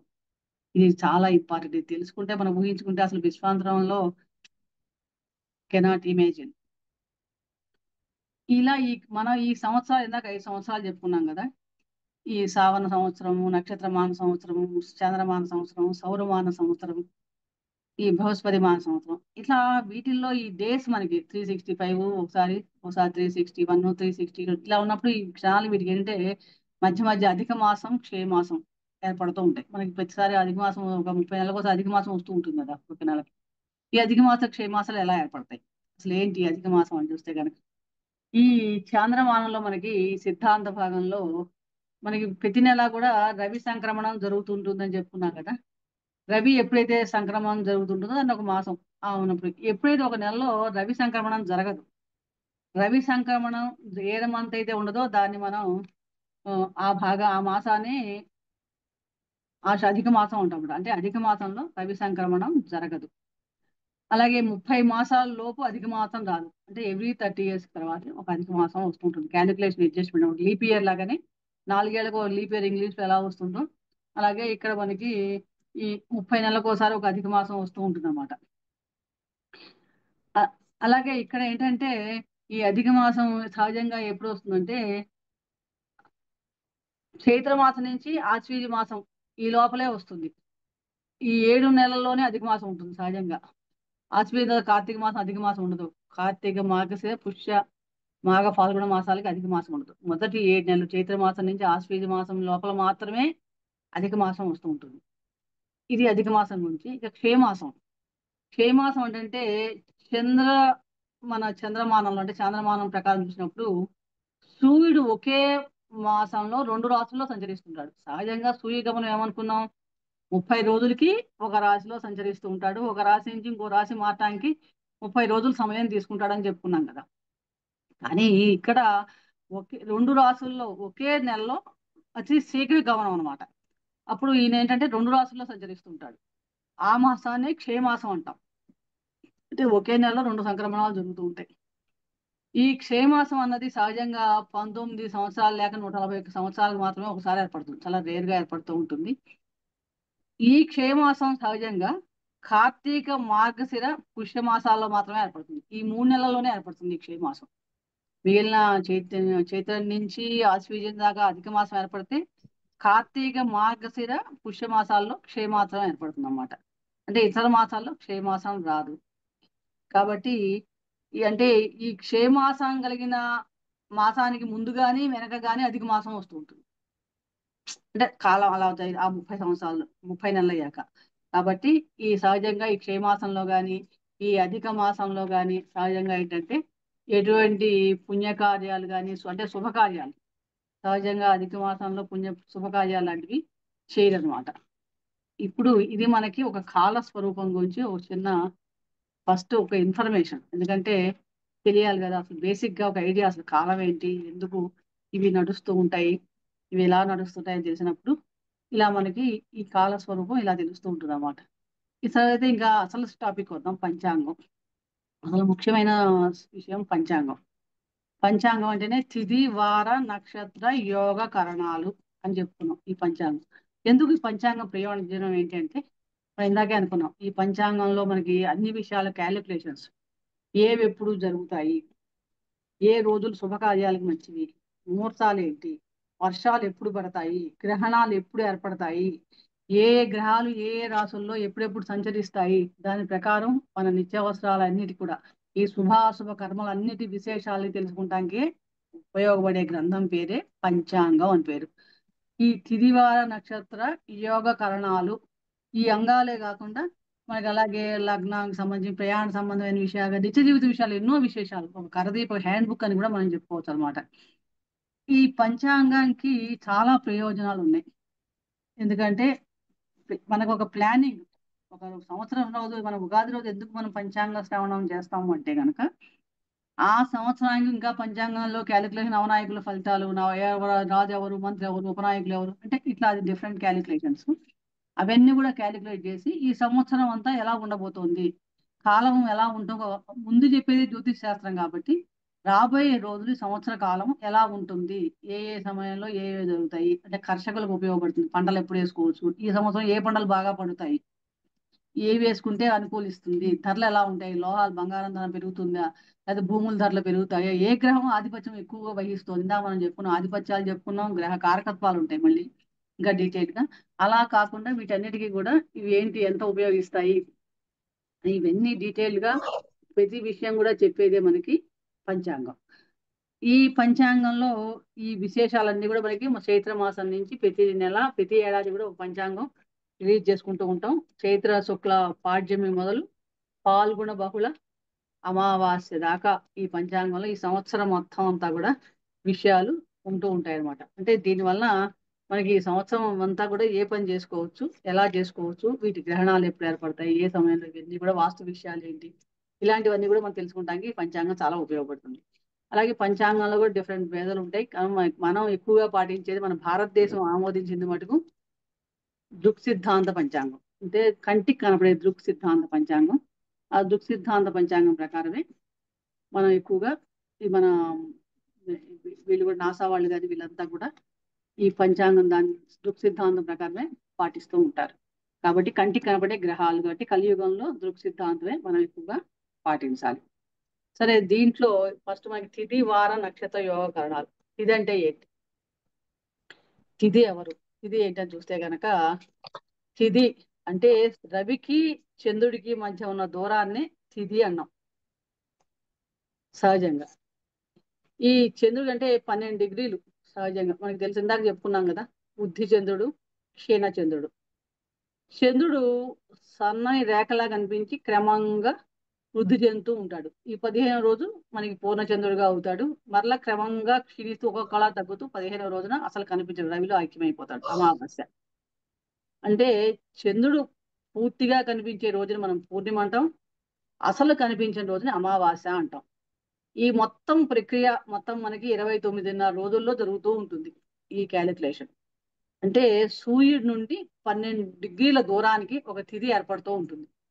సూర్యునికి చంద్రునికి మధ్య దూరం ఉన్నప్పుడు అంటే ఎప్పుడు కంటిన్యూ అనమాట. 12 డిగ్రీల దూరం ఉన్న దాన్ని ఒక తిథి ఏర్పడుతుంటుంది. అంటే ఫస్ట్ డే శుక్లపాడ్యం రోజు సూర్యుడికి చంద్రుడికి మధ్య ఎంత ఉంటుంది? రవి నుండి దూరం చూస్తే గనక 12 డిగ్రీలు. దాన్నే పాడ్యమి, శుక్ల పాడ్యమి అంటాం. ఈ ఎదురుగా 12 డిగ్రీల దూరాన్ని క్యాలిక్యులేషన్ అలా చేస్తారనమాట. ఈ 180 డిగ్రీల దూరం పౌర్ణమి రోజు ఎంత 180 డిగ్రీల దూరంలో ఉంటాడు, ఆపోజిట్ లో ఉంటాడు, ఎగ్జాక్ట్ ఆపిగా ఉంటాడు. అలాగే అమావాస్య రోజు అసలు అంతరం ఉండదు, రెండింటి మధ్య 0 డిగ్రీస్, దాన్ని అమావాస్య అంటాం. ఇలా తిథి అన్నది రవికి చంద్రుడికి మధ్య దూరాన్ని బట్టి ఈ మనకి అది పాడ్యమా విధియా అని చెప్పచ్చు అనమాట. సపోజ్ ఇవాళ శుక్ల పాడ్యమి అంటే రవిచంద్రుడి మధ్య దూరం ఎంత ఉంటుంది? మనకి 12 డిగ్రీలు ఉంటుంది, ఎందుకంటే ఫస్ట్ది కాబట్టి. అలాగే 24 డిగ్రీల దూరం ఉందంటే అది శుక్ల విధియ అవుతుంది. అలాగే 36 డిగ్రీలు చంద్రునికి రవికి మధ్య దూరం ఉంటే కనుక శుక్ల తదియ, 48 డిగ్రీలు ఉంటే శుక్ల చవితి, 60 డిగ్రీల డిస్టెన్స్ ఉంటే కనుక శుక్ల పంచమి, 72 డిగ్రీలు ఉంటే శుక్ల షష్ఠి, 84 డిగ్రీలు ఉంటే గనక శుక్ల సప్తమి, 96 డిగ్రీలు ఉంటే గనక శుక్ల అష్టమి, 108 డిగ్రీలు ఉంటే గనక శుక్ల నవమి, 120 డిగ్రీస్ ఉన్నప్పుడు శుక్ల దశమి, 132 డిగ్రీలు దూరం ఉన్నప్పుడు శుక్ల ఏకాదశి, 144 డిగ్రీలు ఉన్నప్పుడు శుక్ల ద్వాదశి, 156 డిగ్రీలు ఉంటే శుక్ల త్రయోదశి, 168 డిగ్రీలు శుక్ల చతుర్దశి, 180 డిగ్రీలు ఉన్నప్పుడు పౌర్ణిమ. అంటే మనకి ఇవాళ తిథి చెప్పంగానే రవి ఇప్పుడు మనం ఉన్న చంద్రుడు సపోజ్ ఇవాళ ధనుర్రాశిలో ఉన్నాడు అని అనుకుంటే గనక ఇవాళ ఏంటి మనకి తిథి? షష్ఠి, బహుళ షష్ఠి. దాన్ని బట్టి మనం క్యాలిక్యులేట్ రవి ఎక్కడ ఉంటాడో మనకి ఎంత డిగ్రీలు తేడా ఉంటుందో కూడా మనకి తెలుసుకోవచ్చు అనమాట. ఈ తిథి ద్వారా కూడా మనకి తెలుస్తుంది శుక్ల తదియా, శుక్ల షష్ఠ్యా, బహుళ షష్ఠ్యా, ఈ అంతరం 12 డిగ్రీల అంతరం మనకి దీన్ని బట్టి ఈ జరుగుతుంటుంది. పౌర్ణమి రోజు 180 డిగ్రీల డిస్టెన్స్ లో ఉంటాడు ఆయన. అలాగే 192 డిగ్రీలప్పుడేమో కృష్ణ పాడ్యమి, 204 డిగ్రీలకేమో కృష్ణ విధియ, 216 డిగ్రీలు తేడా ఉంటే కృష్ణ తదియ, 228 డిగ్రీలు ఉంటే కృష్ణ చవితి, 240 డిగ్రీలు ఉంటే కృష్ణ పంచమి, బహుళ పంచమి. తగ్గిపోతూ ఉంటుంది అనమాట. అంటే ఈ దగ్గరికి వెళ్తున్నాడు ఆయన. అలాగే 252 డిగ్రీలు ఉంటే కృష్ణ షష్ఠి. ఇవాళ ఆయనకి మనకి ఎంత దూరం ఉంటే 252 డిగ్రీలు తేడా ఉంటుంది. 244 డిగ్రీలు ఉంటే కనుక కృష్ణ సప్తమి, 276 డిగ్రీలు ఉంటే కృష్ణ అష్టమి. అంటే మనం చూస్తే క్యాలిక్యులేషన్ చూస్తే కరెక్ట్ గా ఆ డిగ్రీస్ లో మనకు కనిపిస్తాడు. బైనాక్యులర్ చూసినప్పుడు చంద్రుడికి రవికి దూరం 100 డిగ్రీలు తేడా ఉంటుంది అనమాట. 245 డిగ్రీల్లో కృష్ణ నవమి, 300 డిగ్రీలు అయితే కృష్ణ దశమి, 312 డిగ్రీలకి కృష్ణ ఏకాదశి, 324 డిగ్రీస్ కృష్ణ ద్వాదశి, 336 డిగ్రీలకి కృష్ణ త్రయోదశి, 348 డిగ్రీలకి కృష్ణ చతుర్దశి, 340 డిగ్రీలకి అమావాస్య. ఇది సహజంగా మనకి ఈ తిథి యొక్క ప్రత్యేకత అని చెప్పుకోవచ్చు. ఈ తిథులకు కూడా అధిపతులు ఉంటారు. ప్రతి దానికి కూడా అధిపతి గ్రహాలు ఉంటాయి అన్నమాట. ఎందుకంటే ఆ వాటి ఎఫెక్ట్ ఆ రోజు ఆ గ్రహాల ఎఫెక్ట్ మనకి ఎక్కువగా ఉంటుందని తెలుసుకోవడం, ఆ గ్రహాది దేవతని ఆ అధిదేవతల్ని మనం పూజించడం వలన ఏ రోజైనా సరే అది తెలుసుకోవడం వల్ల ఉద్దేశం కూడా అదే అన్నమాట. ఎందుకు పంచాంగం అంటే ఆ రోజు ఎలా ఉంటుంది ఎఫెక్ట్, ఆ రోజంతా మనం ఏ కార్యక్రమాలకు అనుకూలంగా ఉంటుంది, ఎవరు ప్రభావం ఎక్కువ ఉంటుంది, ఏం చేయొచ్చు ఏం చేయకూడదు, ఇవన్నీ మనకి డీటెయిల్ చెప్పడానికి ఓన్లీ పంచాంగం తెలుసుకుంటే, ఈ డీటెయిల్ ఇన్ఫర్మేషన్ అంతా తెలిస్తే పంచాంగం వింటే చాలంటే ఈ ఇన్ఫర్మేషన్ కూడా తెలియాలి. ఎవరెవరు అధిపతులు, ఎవరు ఉంటారు, ఏ రోజు ఏంటి, తిదివార నక్షత్ర యోగ గణాలు ఎలా ఉన్నాయి ఈ రోజు, అవన్నీ తెలుసుకున్నప్పుడు దానికి తగ్గట్టుగా మనం ఆ రోజు కార్యక్రమాన్ని ప్లాన్ చేసుకున్నాం. ఇండైరెక్ట్లీ ఒక ప్లానర్ పంచాంగం అని చెప్పొచ్చు. ఈ శుక్ల పాడ్యమికి అధిదేవత అగ్నిదేవుడు, అలాగే శుక్ల విధికి రవి భగవానుడు, శుక్ల తదికి విశ్వదేవతలు, శుక్ల చతుర్థికి వరుణుడు, శుక్ల పంచమికి వషత్కారుడు, శుక్ల షష్ఠికి ఇంద్రుడు, షష్ఠికి సప్తమికి మహర్షులు, అష్టమికి అజయగపాలుడు, నవమికి యముడు, దశమికి వరుణుడు వాయుదేవుడు, ఏకాదశికి పార్వతీదేవి, ద్వాదశికి పితృలు, త్రయోదశికి కుబేరుడు, చతుర్దశికి శంకరుడు అంటే శివుడు, పౌర్ణిమ లేక అమావాస్యకి ప్రజాపతులు అనమాట. అంటే ఇట్లా పాడ్యమికి నుంచి తిథులు చతుర్దశి దాకా పౌర్ణమి అమావాస్యలు ఈ గ్రహ ఆది దేవతలు ఎక్కువగా మనకి ఆధిపత్యం వహిస్తూ ఉంటారు. దీని ప్రకారం వీళ్ళకి కనిపిస్తూ ఉంటుంది అనమాట. ఇక నెక్స్ట్ తిథి వారం. రెండోది ఏంటి? వారం. ఈ మన భారతీయ సాంప్రదాయ ప్రకారం ఒకప్పుడు వారాలు రామాయణ కాలం నాటికి వారాలు లేకపోయినా తర్వాత ఏంటంటే మనకి ఇప్పుడు అంతా ప్రపంచం అంతా కూడా వాడుకలో వారాలు వచ్చాయి. అంటే సూర్యోదయంతో ఏర్పడే హోరాధిపత్యం ఆ రోజు మొదలవుతుంది. హోరా అంటే హోరా నుంచి అవర్ అని వచ్చింది, అంటే ఒక గంట కాలం. హోరా అంటే గంట కాలం. సూర్యోదయం నుంచి మళ్ళీ అగైన్ సూర్యోదయం దాకా 24 హోరాలు ఉంటాయి ఒక రోజులో సహజంగా. అంటే ఆ ఫస్ట్ డే సూర్యోదయం అప్పుడు ఏ గ్రహం హోరా వస్తుందో హోరాధిపతి పేరుతో ఆ వారం పేరు పెట్టారనమాట. అంటే ఇప్పుడు దానికి ఒక మంద మరేజ భూపుత్రో సూర్యో శశేంద్రు పౌండ అని వరుసగా ఉంటాయి. హోరా అంటే ఒక గంట కాలం అని చెప్పారు. ఈ ప్రకారం రోజుకి మొత్తం 24 హోరాలు ఉంటాయి. అలాగే సోమవారం చంద్రహోరతో ప్రారంభం అయితే 3 అంటే 27 3 21 పూర్తయిన తర్వాత 22వ హోర మళ్ళీ చంద్రహోర అవుతుంది. 23వది శనిహోర అయ్యి 24వ హోర గురుహోర అవుతుంది అనమాట. అంటే గురుహోర తర్వాత మళ్ళీ కుజహోరతో ప్రారంభమయ్యే రోజు మంగళవారం అవుతుంది. నెక్స్ట్ డే పొద్దున మంగళవారం కుజహోరతో ప్రారంభం అవుతుంది. అంటే ఇట్లా ప్రతిరోజు కూడా ఈ 7 రోజులు వారాలు కూడా వారాధిపతులు ఉంటారు మనకి. అంటే దీనికి ఒక కక్షలను కూడా చెప్పవచ్చు. నాకు సూర్య సిద్ధాంతం ప్రకారం ఏంటంటే ఈ వారాలు ఏర్పడటానికి కూడా ఒక కక్షలు, గ్రహ కక్ష ఆధారంగా కూడా ఈ వారాలు ఏర్పడ్డాయని చెప్పి మనకి సూర్య సిద్ధాంతం ద్వారా తెలుస్తుంది. అంటే ఒక గ్రహ కక్ష నుంచి ఫస్ట్ స్టార్టింగ్ 4వ కక్ష సూర్యకక్ష. అక్కడ మొదటి వారం ఆదివారం అయింది కాబట్టి ఆదివారానికి లార్డ్ ఎవరు అయ్యాడు? రవి భగవానుడు అయ్యాడు. కాబట్టి సూర్య సంబంధమైన నామంతో రవివారం భౌమవాసం అని ఏర్పడింది. అలాగే సూర్యునికి 4వ కక్ష చంద్రునికి సోమవారం. మళ్ళీ ఎవ్రీ 4 కక్షలు అనమాట. ఫస్ట్ కక్ష గ్రహం నుంచి స్టార్టింగ్ 4th కక్ష రవి అయితే అక్కడేమో ఆదివారం ఏర్పడింది. నెక్స్ట్ రవి నుంచి 4వ కక్ష చంద్రుడికి సంబంధించిన వారం కాబట్టి సోమవారం. సోముడు అంటే చంద్రుడు. అలాగే చంద్రుడికి 4వ కక్ష మనకి అక్కడి నుంచి కుజగ్రహం కాబట్టి మంగళవారం. మళ్ళీ అక్కడి నుంచి 4వ కక్ష బుధవారం.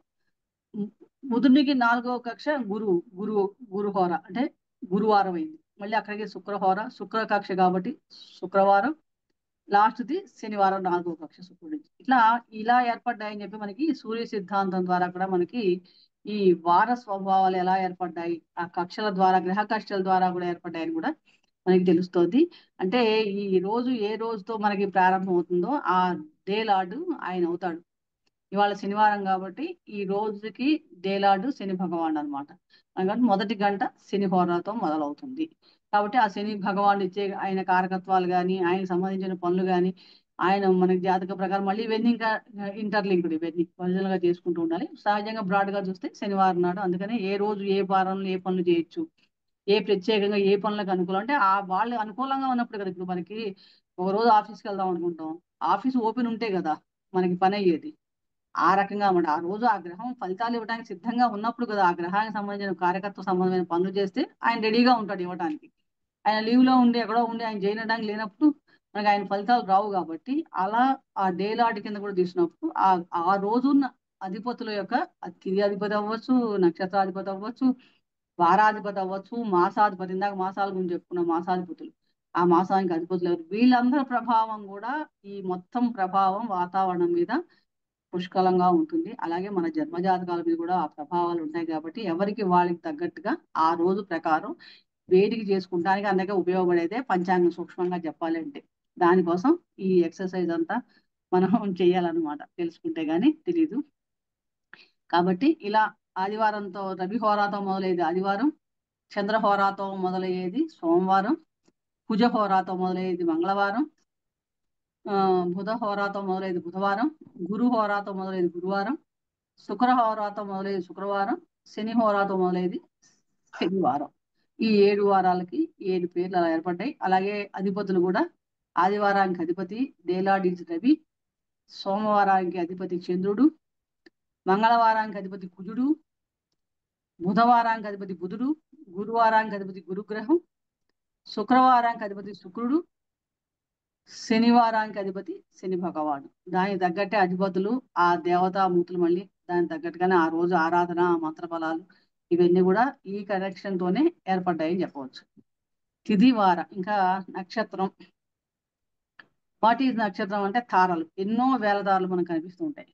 దాంట్లో కొన్ని ఈ భచక్రం మీద ఇన్ఫ్లుయెన్స్ అయ్యే తారల్ని కొన్ని 27 నక్షత్రాలు గుర్తించారు. సహజంగా 28 ఒక అత్యుత్తర ఉంది, కానీ అది మధ్యలో ఇదైపోయింది.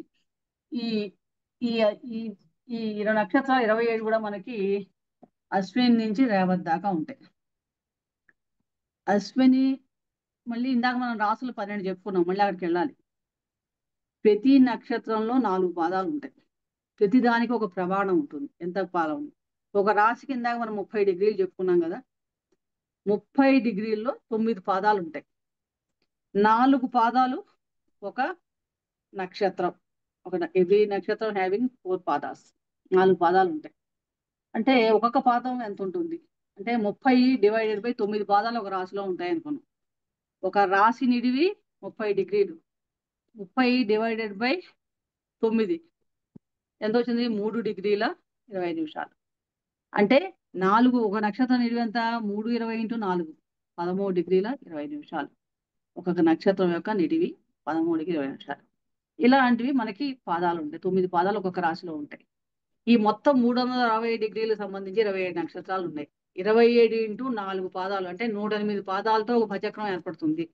అందుకనే ఎవరు పుట్టినా ఈ ప్రపంచంలో, ఏ జన్మజాతం పుట్టినా, జంతువులు పుట్టినా, కుక్కలు పుట్టినా, పిల్లలు పుట్టినా, మనుషులు పుట్టినా, ఏ వృక్షాలు పుట్టినా, ఏవి మొలకెత్తినా కూడా, ఏవైనా కూడా 27 నక్షత్రాల్లోనే పుడతాయి.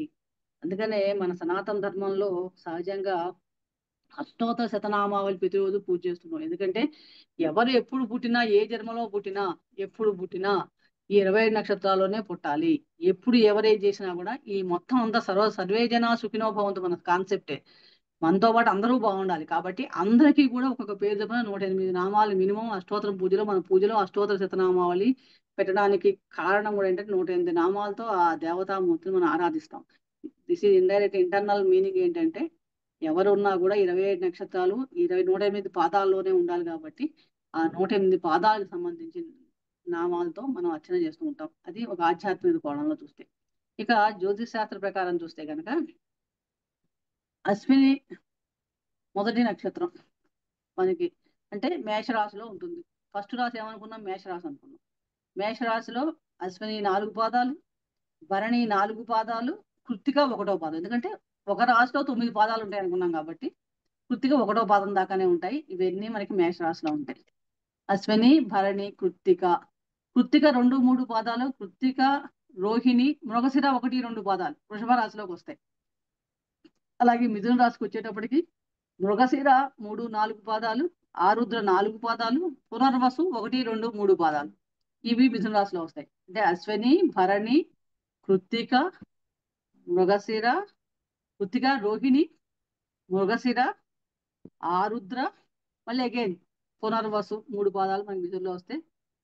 పునర్వసు 4వ పాదం కర్కాటక రాశిలో, పుష్యమి 4 పాదాలు, ఆశ్లేష 4 పాదాలు ఇవి కర్కాటక రాశి. మళ్ళీ మఖ, పుబ్బ, ఉత్తర 1వ పాదం మనకి సింహరాశి, ఉత్తర 2 3 4 పాదాలు, హస్త 4 పాదాలు, చిత్త 1 2 పాదాలు కన్యారాశి, చిత్త 3 4 పాదాలు, స్వాతి 4 పాదాలు, విశాఖ 1 2 3 పాదాలు మనకి తులారాశి, విశాఖ 4వ పాదం, అనురాధ 4 పాదాలు, జ్యేష్ఠ 4 పాదాలు వృశ్చిక రాశి, మూల 4 పాదాలు, పూర్వాషాఢ 4 పాదాలు, ఉత్తరాషాఢ 1వ పాదం ధనుర్రాశి, ఉత్తరాషాఢ 2 3 4 పాదాలు, శ్రవణ 4 పాదాలు, ధనిష్ట 1 2 పాదాలు రాశి, ధనిష్ట 3 4, శతభిష 4, పూర్వభద్ర 1 2 3 పాదాలు కుంభరాశి. మీనరాశికి వచ్చేటప్పటికి పూర్వభాద్ర 4వ పాదం, ఉత్తరాభాద్ర 4 పాదాలు, రేవతి 4 పాదాలు. అంటే అశ్విని నుంచి రేవతి దాకా 27 నక్షత్రాలు, ఒక్కొక్క రాశిలో 9 పాదాలు, ప్రతి నక్షత్రం 4 పాదాలు ఉంటుంది.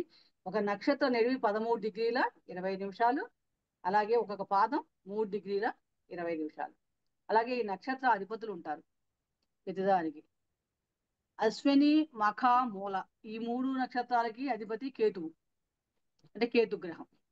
9 గ్రహాలు నవగ్రహాలు 27 నక్షత్రాలు కూడా 3 వరుసల్లో ఉంటాయి. ఎందుకంటే ఒక్కొక్క ప్రతి వాళ్ళకి జన్మ నక్షత్రం, అనుజన్మ నక్షత్రం, రాబోయే జన్మ నక్షత్రం, ఈ 3 జన్మ నక్షత్రాలు మనకు కనిపిస్తుంటాయి అన్నమాట. అందుకని అశ్విని, మఖ, మూల ఈ మూడింటికి అధిపతి కేతు. ఈ 3 కేతు నక్షత్రాలు.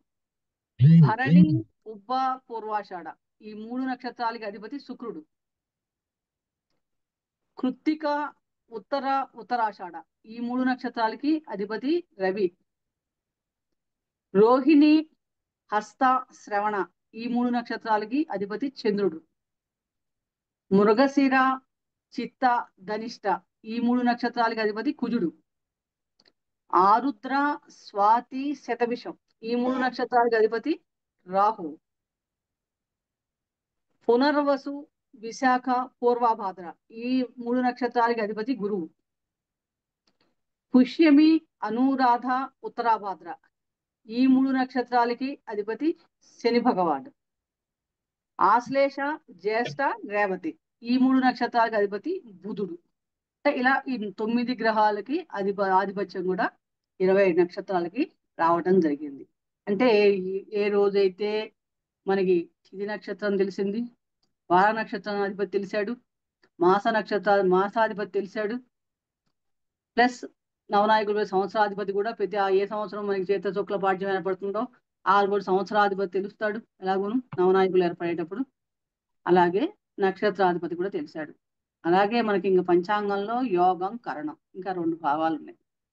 ఈ యోగ కరణాలకి మళ్ళీ కూడా వీటితో ఏర్పడే కొన్ని శుభయోగాలు, తిథివార నక్షత్ర యోగ సంయోగాలతో ఏర్పడే సర్వార్థ సిద్ధి యోగాలు, తర్వాత అమృత సిద్ధి యోగాలు, రకరకాల కాంబినేషన్ యోగాలతో కూడా, యోగం అంటే కలయిక, కాంబినేషన్స్ తో కూడా ఏర్పడే విషయాలు ఇంకా చాలా ఉన్నాయి. కానీ ఇది బేసిక్ ఇన్ఫర్మేషన్ ఆఫ్ తిథి, వార, నక్షత్రం గురించి ఇన్ఫర్మేషన్.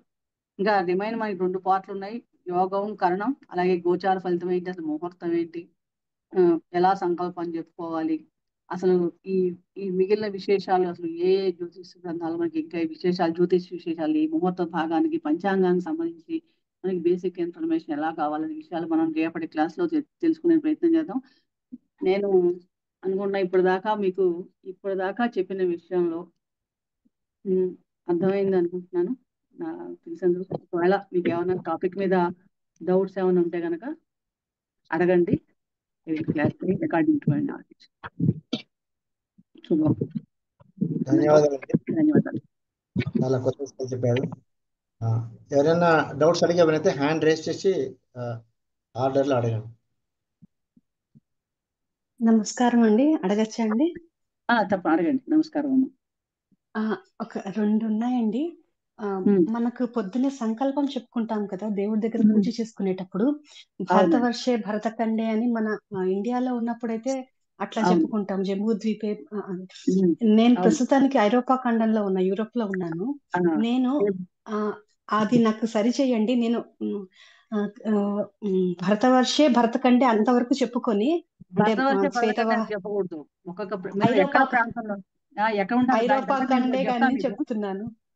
చెప్పండి. రేపు మీకు అన్ని ఖండాల గురించి ఎవరెక్కడ ఉన్నా కూడా ఎలా సంకల్పం చెప్పుకోవాలి రేపు చెప్తాను, నోట్ చేసుకున్నదాన్ని. రేపు డీటెయిల్ గా ఇదంతా అయ్యాక I will give full information about that సంకల్పం. అంటే ఏ ఖండంలో ఉన్న వాళ్ళు ఎలా సంకల్పం చెప్పుకోవాలి డీటెయిల్ గా చెప్తాను. థ్యాంక్ యూ అండి. ఇంకొకటండి, మనకు చంద్రుడి నక్షత్రాన్ని బట్టి మనకు మాసం పేరు చైత్ర మాసం, వైశాఖం, మన జ్యేష్టం అని వచ్చాయన్నారు కదా. అంటే మీరు చెప్పిన దాని ప్రకారం పూర్వభద్ర, పూర్వ పల్గని అంటే మొత్తం 15 నక్షత్రాలకే సెట్ అవుతుంది. ఉత్తరాషాఢ, పూర్వాషాఢ, మిగిలిన 12కి రాలా లేవు. వాటికి మిగిలిన 12కి అలా గమనం ప్రకారం వచ్చినప్పుడు ఒక విశిష్టంగా అలా పెట్టారు. దూరంగా ఉంటాయని అర్థం. నక్షత్రాల్లో కూడా అంటే అన్ని నక్షత్రాలు పనికిరావు పౌర్ణమికి. మిగిలిన నక్షత్రాలు కూడా రకాలు ఉంటాయి. మళ్ళీ దారుణ నక్షత్రాలు, ఉగ్ర నక్షత్రాలు, శరవ నక్షత్రాలు, క్షేత్ర నక్షత్రాలు, శేఖర నక్షత్రాలు, ఇలా నక్షత్రాల విభాగం వెళ్తే ఇంకా డీటెయిల్డ్. ఇది బెస్ట్ బేసిక్ మనకి. ఇప్పుడు దీని నెక్స్ట్ క్లాసుల్లో నెక్స్ట్ నక్షత్రాలు ఎన్ని రకాలు, ఏ నక్షత్రం రోజు ఏ పనులు చేసుకోవచ్చు, ఏ తిథి రోజు ఏ పని చేసుకోవచ్చు, అంటే ఇంకా ఈ అడ్వాన్స్ కోర్స్ లో మనకి ఇంకా డీటెయిల్డ్ గా ఫస్టే చెప్పాం అనుకోండి కన్ఫ్యూజ్ అవుతారు కదా. అదొకటి. ఇంకొకటి ఆదివారం నుంచి సోమవారం వరకు 4వ స్థానం అన్నారు. మళ్ళీ కక్ష అంటే సోమవారం కక్షలు చంద్రుడు కక్ష ఆర్బిట్స్ కదా, అంటే ఆర్బిట్స్ ఆ, ఉంటాయి కదా, తిరుగుతుండే ఆర్బిట్స్ లో తిరుగుతుంటాయి గ్రహాలన్నీ కూడా. మనకి కక్ష అంటేనే ఆర్బిట్. ఈ ఆ, ఆర్బిట్స్ తో తిరుగుతూ ఉంటాయి. గ్రహ స్థానం నుంచి స్టార్టింగ్ ఫస్ట్ నుంచి first orbit is fourth orbit is Ravi. ఇంకా అక్కడి నుంచి ఫోర్త్ ఆర్బిట్, మళ్ళీ ఫోర్త్ ఆర్బిట్ అట్లా అన్నమాట. అది అట్లా ఫోర్త్ అని ఎందుకు అక్కడ తీసుకోవాల్సి వచ్చింది? అంటే రవి అక్కడ ఉన్నప్పుడు వాళ్ళ కక్ష క్యాలిక్యులేషన్ లో ఫోర్త్ ఆర్బిట్ లో ఉన్నాడు. అక్కడి నుంచి ఫోర్త్ ఆర్బిట్ లో అవి ఉన్నాయి ఆ గ్రహాలు. విశ్వంలో అలా ఏర్పడి ఉన్నాయి కదా క్యాలిక్యులేషన్స్ లో, ఆల్రెడీ తిరుగుతున్నాయి కదా. నిర్దిష్టమైన ఆహా, కక్షల్లో తిరుగుతూ ఉంటాయి కదా అవి. వాటికి ఒక ప్రయాణం, ఒక రూట్ ఎందుకు ఉందంటే ఆ రూట్ వాటి రూట్ అది. ఆహా. అలా ఉన్నవి మనం గుర్తించారు. దానికి తగ్గట్టుగా వీళ్ళు దానికి తగ్గట్టు పెట్టారు అనమాట వాటి ప్రభావం. క్యాలిక్యులేషన్. చాలా చాలా చాలా థ్యాంక్స్ అండి. ఎంత డీటెయిల్డ్ గా మాకు ఎక్స్ప్లెయిన్ చేశారంటే మీరు ఇప్పటి వరకు చెప్పిన వాటిల్లో. కానీ కొంచెం కన్ఫ్యూజ్ అవుతాం. కొత్త కొత్త అందుకనే ఇంకా పదాలు నేను కొన్ని డీటెయిల్ గా ఉన్నాయి. చెప్పలేదు. ఫస్ట్ బేసిక్స్ ఉమ్, చెప్పాను మీకు ముందు. ఒకటి అవే రెండు మాకు సార్లు ఈ చాలా వీడియో డీటెయిల్డ్ గా ఉందండి. ఫస్ట్ ఈ వీడియో మీరు అంటే ఒక రోజే అర్థం, కొంచెం టైం పడుతుంది. కానీ మీరు ఒక 2-3 సార్లు వింటే కనుక, ఎలాగో అప్లోడ్ చేస్తారు, యూట్యూబ్ లో అప్లోడ్ చేస్తారు మన బాబు సార్. ఆ, కాబట్టి మీరు 2-3 సార్లు వింటే ఇంకొంచెం డీటెయిల్ గా అర్థమవుతుంది. అందుకని ఇంకా నక్షత్ర వెరైటీలు, ఏ తిథులు, ఏ ఉమ్, నక్షత్రాలు ఏం చేయాలి ఇంకా నేను చెప్పలేదు, ఏ రోజులు ఏం చేయాలి అవన్నీ. అవి నెక్స్ట్ మనం నెమ్మదిగా ఒకదానితో అన్నప్రాసం రోజే ఆవకాయ తినకుండా ఉమ్, అసలు ఇంట్రెస్ట్ ఉందంటే you can um. Further courses లో జాయిన్ అయినప్పుడు యూ కెన్ యాడ్ ఆన్ కొంచెం 1 by 1. ఆ టర్మినాలజీ కొంచెం గుర్తుంచుకోవడం యా కొంచెం కన్ఫ్యూజ్ అవుతున్నాం. క్యాలిక్యులేషన్ అంతా కొంచెం కన్ఫ్యూజన్ గా ఉంది, కానీ ఎస్ ఎస్ ఎందుకంటే అర్థమైందండి, చాలా బాగా సిద్ధాంతం మీకు అర్థమైందండి. అసలు క్యాలిక్యులేషన్స్ ఇంకా రాలేదు. పంచాంగం క్యాలిక్యులేట్ చేయాలంటే ఇట్ టేక్స్ మోర్ టైం. ఒకప్పుడు ఉమ్, సంవత్సరం అంతా క్యాలిక్యులేట్ చేసేవారు కూర్చొని చేతితో రాసి. ఇప్పుడు మనకి క్యాలిక్యులేటర్స్ వచ్చాయి. కానీ ఒకప్పుడు అయితే క్యాలిక్యులేటర్స్ లేని రోజుల్లో గణితం ఎగ్జాక్ట్ చేసేవారు చేతితో క్యాలిక్యులేట్ చేసి, మన తాతలు ముత్తాతలు. ఉమ్, ఇవాళ రేపు మనం కనీసం క్యాలిక్యులేషన్ పార్ట్కి సింప్లిఫై కోసం కెన్ యూజ్ బై క్యాలిక్యులేటర్స్ ఆ, వాడగలుగుతున్నాం అట్లీస్ట్. ఆ, ఇందా చెప్పిన యుగ ప్రమాణాలు చూసిన అక్కడి నుంచి క్షణం కూడా సెకండ్ కూడా తేడా రాకుండా అదే సమయానికి అదే కక్షలో దానికి వస్తాడు ఆయన. ఆ సూర్యుడు గాని, చంద్రుడు గాని, కుజుడు గాని ఎగ్జాక్ట్ ఉంటాడు. మనం చూస్తే ఇప్పుడు నాసా వాళ్ళు పరిశీలించి చూసినప్పుడు ఎగ్జాక్ట్ అక్కడే ఉంటున్నాడు కదా. That is proved um, science. So దాన్ని ఉమ్, బట్టి ఎంత అసలు క్యాలిక్యులేషన్స్ చేసేవారో ఆలోచించండి. గణితం ఎంత ఉమ్, సుదీర్ఘంగా ఉందో మన క్యాలిక్యులేషన్. ఒక ఏడాది ముందు చేయటం, రేపటిది మనకి ఉమ్, ఇవాళ గంట చేయడానికే కష్టమైతే ఒక ఏడాది పాటిది ముందే చేస్తాం. యుగాల తర్వాత కూడా ఒక 100 సంవత్సరాలు పంచాంగం రాసిన కర్తలు కూడా ఉన్నారు. 100 ఏళ్ల క్యాలిక్యులేషన్ కూడా. ఉమ్, అంటే ఉమ్, మ్యాథమెటిక్స్ ఎంత ఇదిగా, దిస్ ఇస్ ఆర్ క్యాలిక్యులేషన్. సిద్ధాంత భాగం అంటేనే ఒక ప్రిన్సిపల్స్, ఒక సిద్ధాంతం. ఇప్పుడు ఇందాక కక్షలు అని ఇలా ఒక సిద్ధాంతం, ఒక ప్రిన్సిపల్స్ ఉంటే దాని ప్రకారం క్యాలిక్యులేషన్స్ ఏ రోజు ఎలా ఉంటుంది ఎగ్జాక్ట్ అలా జరుగుతుంది కదా, వస్తున్నాయి కదా. ఉమ్, మనకు ఉమ్, కనిపిస్తుంది కదా ఆకాశంలో. మనకి ఇప్పుడు చంద్రుడు 10 రోజు అంటే కనపడు, సన్న రేఖలానే కనిపిస్తున్నాడు కదా ఒక ఉన్నప్పుడు. దూరం అంతే ఉంటుంది ఉమ్. కదా, 12 డిగ్రీలు. అదే అదే అంటే మీరు ఆ, చెప్పారు 12 డిగ్రీలు అని చెప్పారు పాడ్యమికి యా యా ఫస్ట్. అట్లా ఆ అది మన దూరం. భూమి నుంచి అది మన భూమి నుంచి 12 డిగ్రీలు చూసుకోవాలి, అలా సూర్యుడి నుంచి మనం చూసుకోలేం కదా. చంద్రగ్రహాన్ని చంద్రుడు కనిపిస్తాడు. చంద్రుడి నుంచి సూర్యుడికి మధ్య దూరం ఇక్కడ. అది చంద్రుడికి మనకి రవికి మధ్య దూరం. అది కరెక్టేనండి. చంద్రుడికి సూర్యుడికి అన్నారు, కానీ మనం చంద్రుడు వచ్చే టైంకి సూర్యుడు ఉండడు, సూర్యుడు వచ్చే టైంకి చంద్రుడు ఉండడు. మన ఉండకపోయినా భూమి కూడా నుంచి ఆ డిగ్రీ ఉంటుంది, అంత డిస్టెన్స్ అయితే ఉంటుంది కదా. సూర్యుడు ఎక్కడికి పోడు, మనకు కనపడ్డ అంతే అహోరాత్రులతో. అంటే ఆయన మనం నెలతో తిరుగుతూనే చూడటానికి ఉన్నాడుగా. మనం చూడటానికి ఏదైనా ఉందా అండి భూమి నుంచి చంద్రుడు ఇన్ని డిగ్రీల్లో తేడా ఉంటుంది అని? అది మన భూమి మళ్ళీ క్యాలిక్యులేషన్. చంద్రుడికి భూమికి మధ్య దూరం, ఎవ్రీథింగ్ ఈజ్ క్యాలిక్యులేషన్. దానికి యాడ్ చేసుకోవడం మళ్ళీ అక్కడికి అదే డిగ్రీ, అంతేగా. అట్లా అదే అదే అంటే అది మీకు మనకి సబ్జెక్ట్ లో ఇర్రెలవెంట్ కాబట్టి ఐఎమ్ నాట్ మెన్షన్. అంటే ప్రస్తుతానికి ఫస్ట్ ఈ కాన్సెప్ట్ మీకు అర్థమైతే గ్రహాలు బేసిక్ ఒక స్వరూపం, మీకు ఒక ఇమాజినరీ వరల్డ్ మన మైండ్ లో ఊహించుకొని రావాలి. ఒక బచక్రం ఎలా ఉంటుంది, ఎంత 23 డిగ్రీలు ఎలా తిరుగుతున్నాడు, 8 డిగ్రీస్ 8 డిగ్రీస్ ఉత్తర దక్షిణ ధ్రువాలు ఏంటి. అంటే చిన్నప్పుడు మనం సోషల్ చదువుకుంటాం సౌర కుటుంబం గురించి, కానీ ఇలా డీటెయిల్ గా చదువుకోం కదా. అట్లా అదనమాట. థ్యాంక్ యూ సో మచ్ అండి, చాలా బాగా చెప్పారండి. ధన్యవాదాలు, ఉంటాను. ధన్యవాదాలు. నమస్కారం. నమస్తే మేడం, నా పేరు అపర్ణ మేడం. అసలు చాలా బాగా డీటెయిల్ గా చెప్పారు ma'am. Thank you so much. మాకున్న చాలా మట్టుకున్న సందేహాలన్నీ కూడా తీరిపోయాయి. కాకపోతే మ్యామ్ ఒక పాయింట్, ఇది అందరికీ అంటే నాలాంటి వాళ్ళకంటే కామన్ మ్యాన్ కి ఎవరికి అందరికీ ఉండే సందేహం. ఇప్పుడు ఈ నక్షత్రాలు ఏవైతే ఉన్నాయో కోటాను కోట్ల జనాలు భూమి మీద ఉన్న వాళ్ళందరికీ అదే నక్షత్రాల్లో తిరుగుతూ ఉంటారు. అవును. సో ఇప్పుడు సపోజింగ్ ఏళ్ళనాటి శని అంటున్నారు, మేష రాశిలో పుట్టిన వాళ్ళకి. సో అదే నక్షత్రం పుట్టిన వాళ్ళకి ఎన్నో కోట్ల మంది ఉంటారు, అందరికీ అదే ఇంపాక్ట్ ఉంటుందా, లేకపోతే వేరియేషన్ అంటే ఏమైనా ఉంటుంది, వాళ్ళ లగ్నం ఉంటుంది కదా. ఇప్పుడు రాశి ప్రకారం అశ్విని నక్షత్రంలో పుట్టిన వాళ్ళు, భరణి నక్షత్రంలో పుట్టిన వాళ్ళు, పూర్తిగా 1వ పాదంలో పుట్టిన వాళ్ళు మేషరాశి అనుకున్నాం, ఇందాక చెప్పుకున్నాం కదా. ఇప్పుడు మేష రాశి వారికి శని ఎలా అవుతాడు అంటే ఏ స్థానాలుగా, అది ఇంక మళ్ళీ జ్యోతిష్ శాస్త్ర ఫలిత భాగం, అంటే డిఫరెంట్ ఇష్యూ. ఈ ఒకటే ఫలితం ఎందుకు ఉంటుందంటే వాళ్ళ పుట్టినప్పుడు లగ్నాలు మళ్ళీ ఉంటాయి, 12 లగ్నాలు కూడా ఉంటాయి. ఆ లగ్నాన్ని నుంచి ఈయన మళ్ళీ ఎన్నో భావానికి వెళ్ళాడు, మళ్ళీ భావకారకత్వాలు, ఈయన ఎక్కడ ఉన్నాడు, వాళ్ళ పూర్వపుణ్యం ఎలా ఉంది, కర్మ కదా, కర్మ సిద్ధాంతం. జ్యోతిష్ శాస్త్రం అంతా కర్మ సిద్ధాంతమే. అందరికీ అన్ని జరగవు. ఎందుకు జరగవంటే నీకు అప్పుడున్న దశ ఏంటి.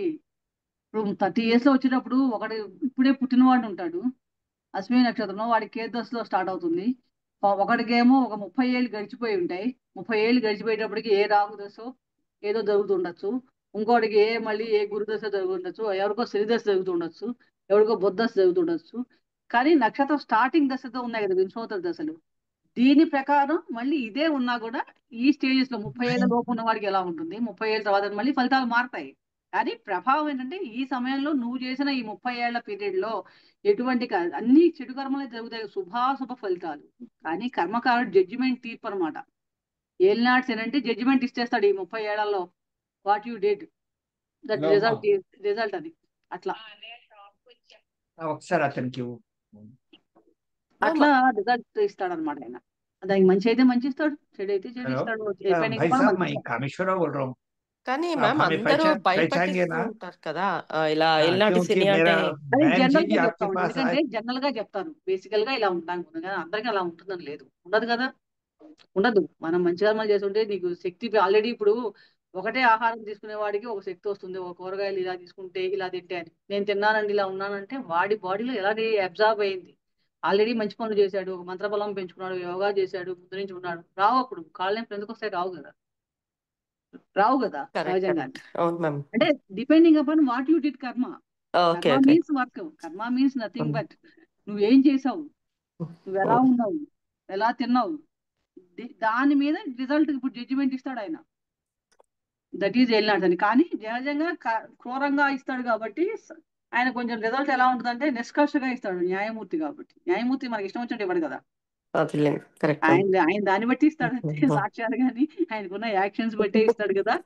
సో దాని ప్రకారం అందరికీ ఒకటి ఫిక్స్డ్ అని రాసేసి పెట్టేస్తాం కదా, ముద్రేసి. ఇంక జ్యోతిష శాస్త్రం అక్కర్లేదు కదా, సమయం అక్కర్లేదుగా. అంటే ప్రతి జీవికి ఇది Yeah, వస్తుంది, ప్రతి ఒక్కరికి ఎలాంటి శని అనేది టైం వస్తుంది వస్తుంది లైఫ్ లో. లైఫ్ లో. 2 సార్లు పక్కా వస్తుంది. ఓన్లీ మానవులకేనా మ్యామ్, మిగతా అంటే మిగతా అందరికీ క్రీచర్స్ ఒకటే స్వభావం, కానీ అవి చెప్పవు కదా, వాటికి ఉండే వాటికి వస్తాయి కదా. అవి కూడా పాపం ఈ కుక్కలు కుంటూ తిరిగి ఉండవా, కొందరు 2 ఏళ్ళు ఉండి పోయిన ఉంటాయి, వాటికి లైఫ్ టైం తక్కువ కదా. అవును. ఇప్పుడు జంతువులకి అంత లైఫ్ టైం లేవు, ఉన్నాయి కదా, ఎక్కువ కాలం జీవించేవాళ్ళకి ఉంటాయి, అందరికీ ఉంటుంది. స్థావర జంగం మొత్తం అంతా అన్నిటి మీద ఒకటే ప్రభావం కదా. సో జ్యోతిష శాస్త్రం అనేది అన్ని జీవులకి కూడా వర్తిస్తుంది, హ్యూమన్ బీయింగ్స్ ఒక్కొక్కటే కానీ కాదు. మనుషుడు మనం బుద్ధి బట్టి మనం తెలుసుకుంటాం కాబట్టి మనకేంటంటే అడ్వాంటేజ్. వాడికి ఇప్పుడు ఒక చెట్టుకు ఉంది, తెలిసినా ఏం చేస్తుంది, ఏం చేయలేదు కదా. ఒక జంతువుకి తెలుసు, జంతువుకి ఏం తెలుస్తుంది, ఏం చేయలేదు కదా, అనుభవించడం తప్ప ఏమీ చేయలేదు, అది కర్మాచరణ చేయలేదు కదా జంతువులు, వృక్షాలు. కానీ మనం చేయగలం, మనకి ఎందుకంటే మనకి బుద్ధి ఇచ్చాడు కాబట్టి కదా. మనం తెలుసుకోవడం వల్ల ఏంటంటే మనకెందుకు ఉపయోగపడుతుంది అంటే మనకి ఇప్పుడు ఈ ఇప్పుడున్న ఈ భూగోళం మీద వాటి ప్రభావం, ఇంకా కొన్ని వేల సూర్యులు, కొన్ని వేల నక్షత్రాలు ఏవో ఉన్నాయి, కానీ మనకి ప్రభావం చెప్పేదే మనకి చెప్పారు ఇక్కడ. మీరు పురాణాలు చూసినా కూడా కొన్ని వేల సూర్యులు ఉదయిస్తుంటారు, కొన్ని వేల నక్షత్రాలు ఉంటాయి, కొన్ని వేల యుగాలు కక్షలు ఉంటాయి. కానీ అవన్నీ మనకి ఎందుకు రావంటే మనకి ప్రభావం లేదు భూమి మీద, వాటి ప్రభావం అవి నడుస్తూనే ఉంటుంది విశ్వం మొత్తం అంతా. కానీ మన భూమి మీద మనకి ఎంతవరకు ఉపయోగమో దాన్ని మనం తెలుసుకుంటున్నాం. ఎందుకంటే దాని ప్రకారమే మనకు ఉంటుంది కాబట్టి, మన వాతావరణం కానీ, మన పరిసరాలు కానీ, మన దేహం మీద కానీ, అలా depending upon what ever. Thank you ma'am, thank you so much. నమో నమః. నాకు చిన్న ధర్మ సందేహం.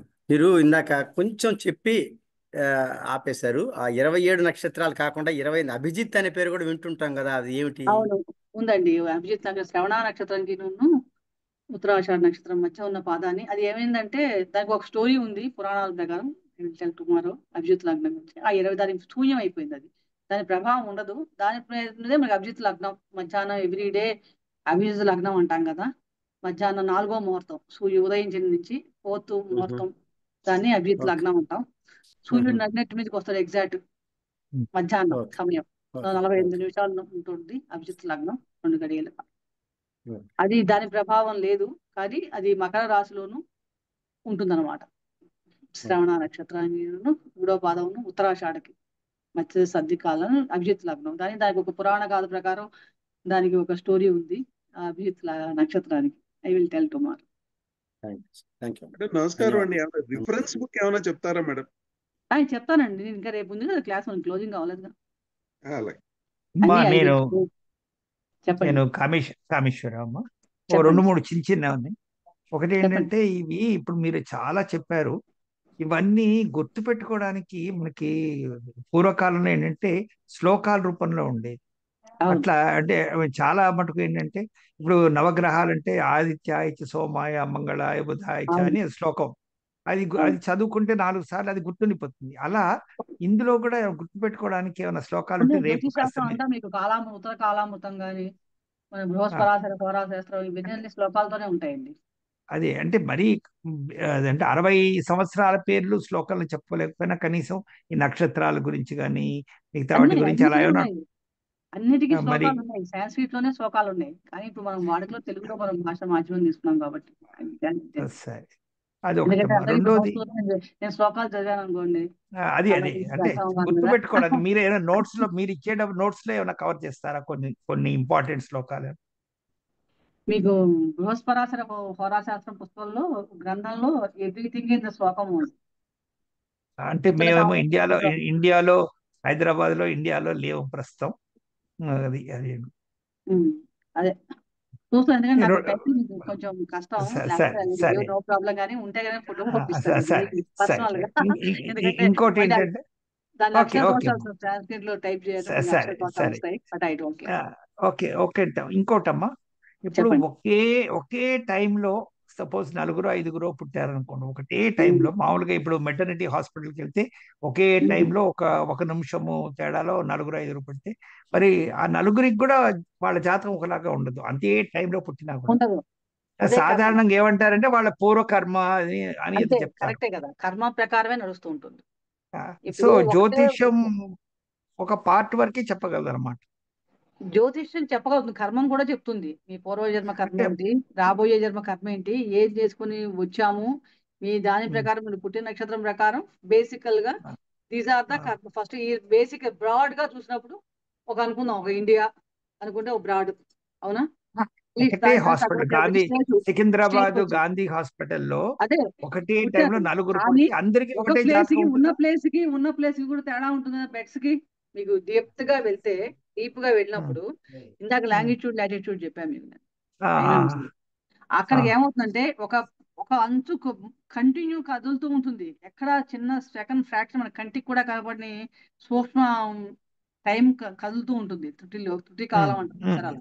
ఉమ్. ఇప్పుడు ఒక బెడ్ ఇది జరిగింది, ఒకే సమయంలో జరిగింది, ఒకే సమయానికి వచ్చినా కూడా ఒకే బెడ్ కి ఎంత దూరం ఉంది, ఒక రూమ్ కి ఎంత దూరం ఉంది, 3 గజాలు 2 గజాలు. ఎంత ఉండనివ్వండి. అంటే కాలం మారింది కదా, కొంచెం మూమెంట్ ఉమ్, జరిగిందా లేదా, గ్రహాల్లో ఓకే డిగ్రీస్ మూమెంట్ అయ్యేది కదా, నిరంతరం నడుస్తూనే ఉంటాయి కదా.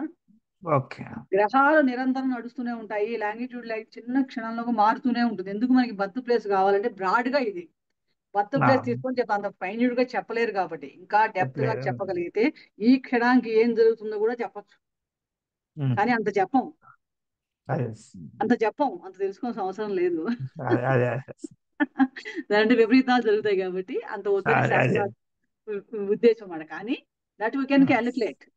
అంత మీకు ఓకే తెలిస్తే ఎగ్జాక్ట్ ఆ బెడ్ కి ఎగ్జాక్ట్. అందుకనే కమల పిల్లలు పుట్టినా కూడా 2 minutes తేడా వచ్చినా కూడా మనకి తేడా వచ్చేస్తుంది. దీని మీదే మనకి కృష్ణమూర్తి గారు అని చెప్పి కేపీ పద్ధతి అని చెప్పి ఆయన రీసెర్చ్ చేశారు.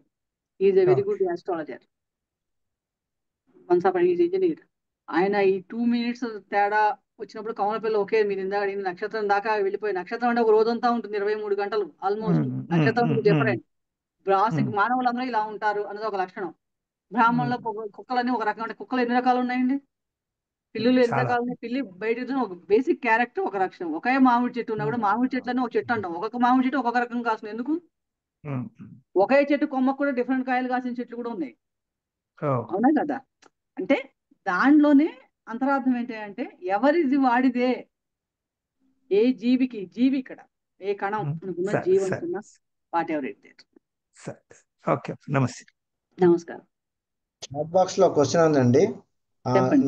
Nigerian births are taking place with ముహూర్త. Is it correct? ఏంటండి? నాకు అర్థం కాదు. సిజేరియన్ బర్త్ చేస్తున్నారు కదా డెలివరీస్, అవును. అది ముహూర్తం పెట్టి దాని ప్రకారం చేస్తున్నారు. ఇస్ ఇట్ కరెక్ట్ అని అడుగుతున్నారు. లేదా ఆయన కరెక్ట్ కాదండి. శాస్త్ర ప్రకారం కరెక్ట్ కాదు. ఎందుకంటే మనం అది ఫలితాలు ఏం మారవు. కానీ దానివల్ల ఏంటంటే వీళ్ళు అనవసరంగా తెచ్చుకోవడం చేయకూడదు అలా. ఇంకా అనేవాడు తప్పదు అంటే ఆల్రెడీ వాళ్ళకి సిజేరియన్ తప్పదు, హాస్పిటల్ ఆల్రెడీ ఇది ప్రాబ్లం వచ్చేసింది, then you can take good time at least. అంటే ఆపరేషన్ సక్సెస్ అవటానికి జీవుల గురించి. ఇక్కడ మేడం నాకు డౌట్ ఉండండి సేమ్ దాని మీద. ఇప్పుడు చెప్పండి.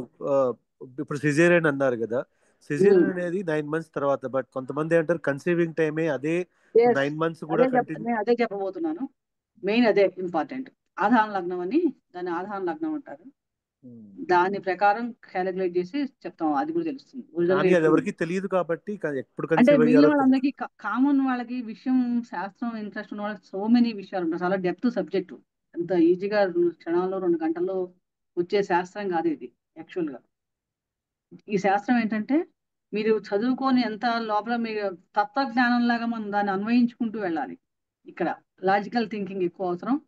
ప్లస్ ఇంటర్ప్రిటేషన్ కూడా చాలా జాగ్రత్తగా సూక్ష్మంగా వెళ్తున్న కొద్దీ పర్ఫెక్ట్గా every calculation will become in జ్యోతిష్ శాస్త్రం. అది అంటే కామన్ మ్యాన్కి సామాన్గా అర్థం కాదు కదా. ఆ ప్రొసీజర్ ఆధాన లగ్నం అంటారు. చేసుకొని చేస్తాం. ఎగ్జాక్ట్ తెలుస్తుంది. ఏ రోజు జరిగిందని కూడా చెప్పగలుగుతాం. ఓకే, ఇంకెవరైనా అడుగుతారా ప్రశ్నలు? బాబు గారు.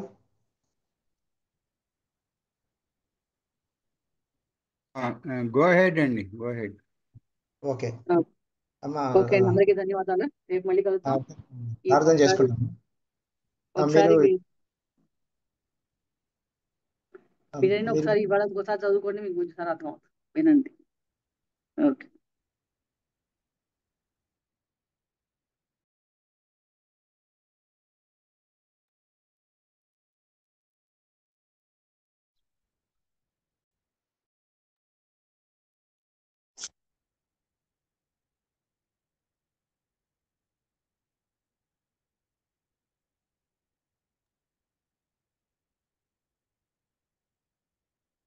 ఓకే, మీరు చెప్పండి అమ్మా ప్రార్థన.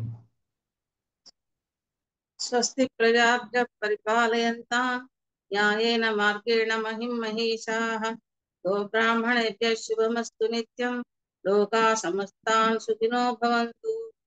కాలే వర్షతు పర్జన్యః పృథివీ సస్యశాలినీ దేశోऽयं క్షోభరహితో బ్రాహ్మణాः సంతు నిర్భయాः అపుత్రాः పుత్రిణः సంతు పుత్రిణः సంతు పౌత్రిణः అధనాः సధనాः సంతు జీవంతు శరదాం శతం.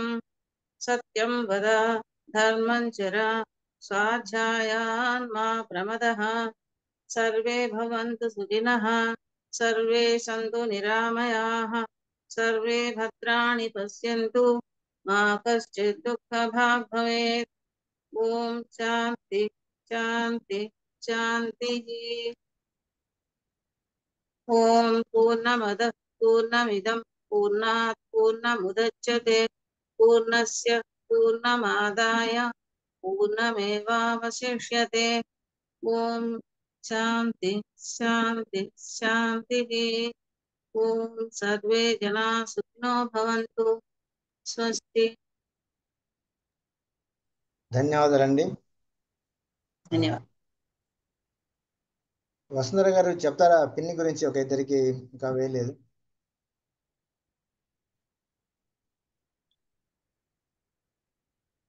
వసుంధర గారు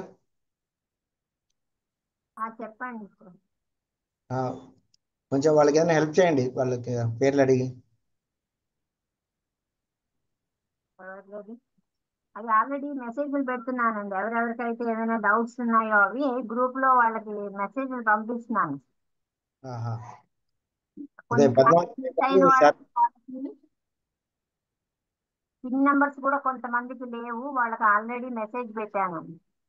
ఓకే. వీళ్ళకి ఏంటి ఇబ్బంది, పద్మావతి దేవి గారు, శారద గారు? వాళ్ళు శారదా మేడం కి కూడా పిన్ ఆల్రెడీ పంపించాము, మరి మర్చిపోయారో ఏమో. మళ్ళీ పంపిస్తాను, మెసేజ్ పెడతాను. ఓకే. ఓకే, మనం జనగణమన పడుకుందాం. మళ్ళొకసారి లిస్టు మళ్ళీ ఒకసారి గ్రూప్ లో పెట్టండి మహోదయ. ఓకే.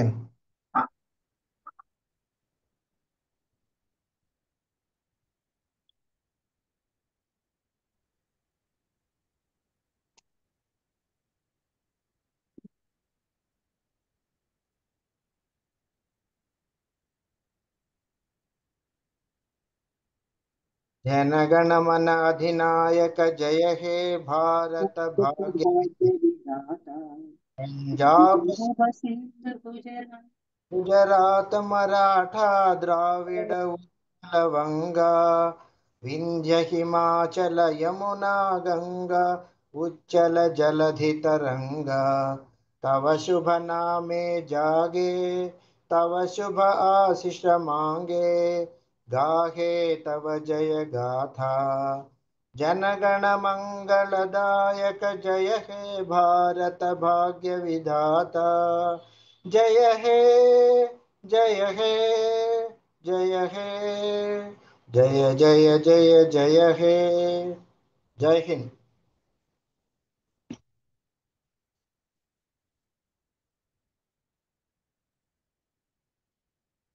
सर्वेभ्यः नमस्कारः। पुनर्मिलामः।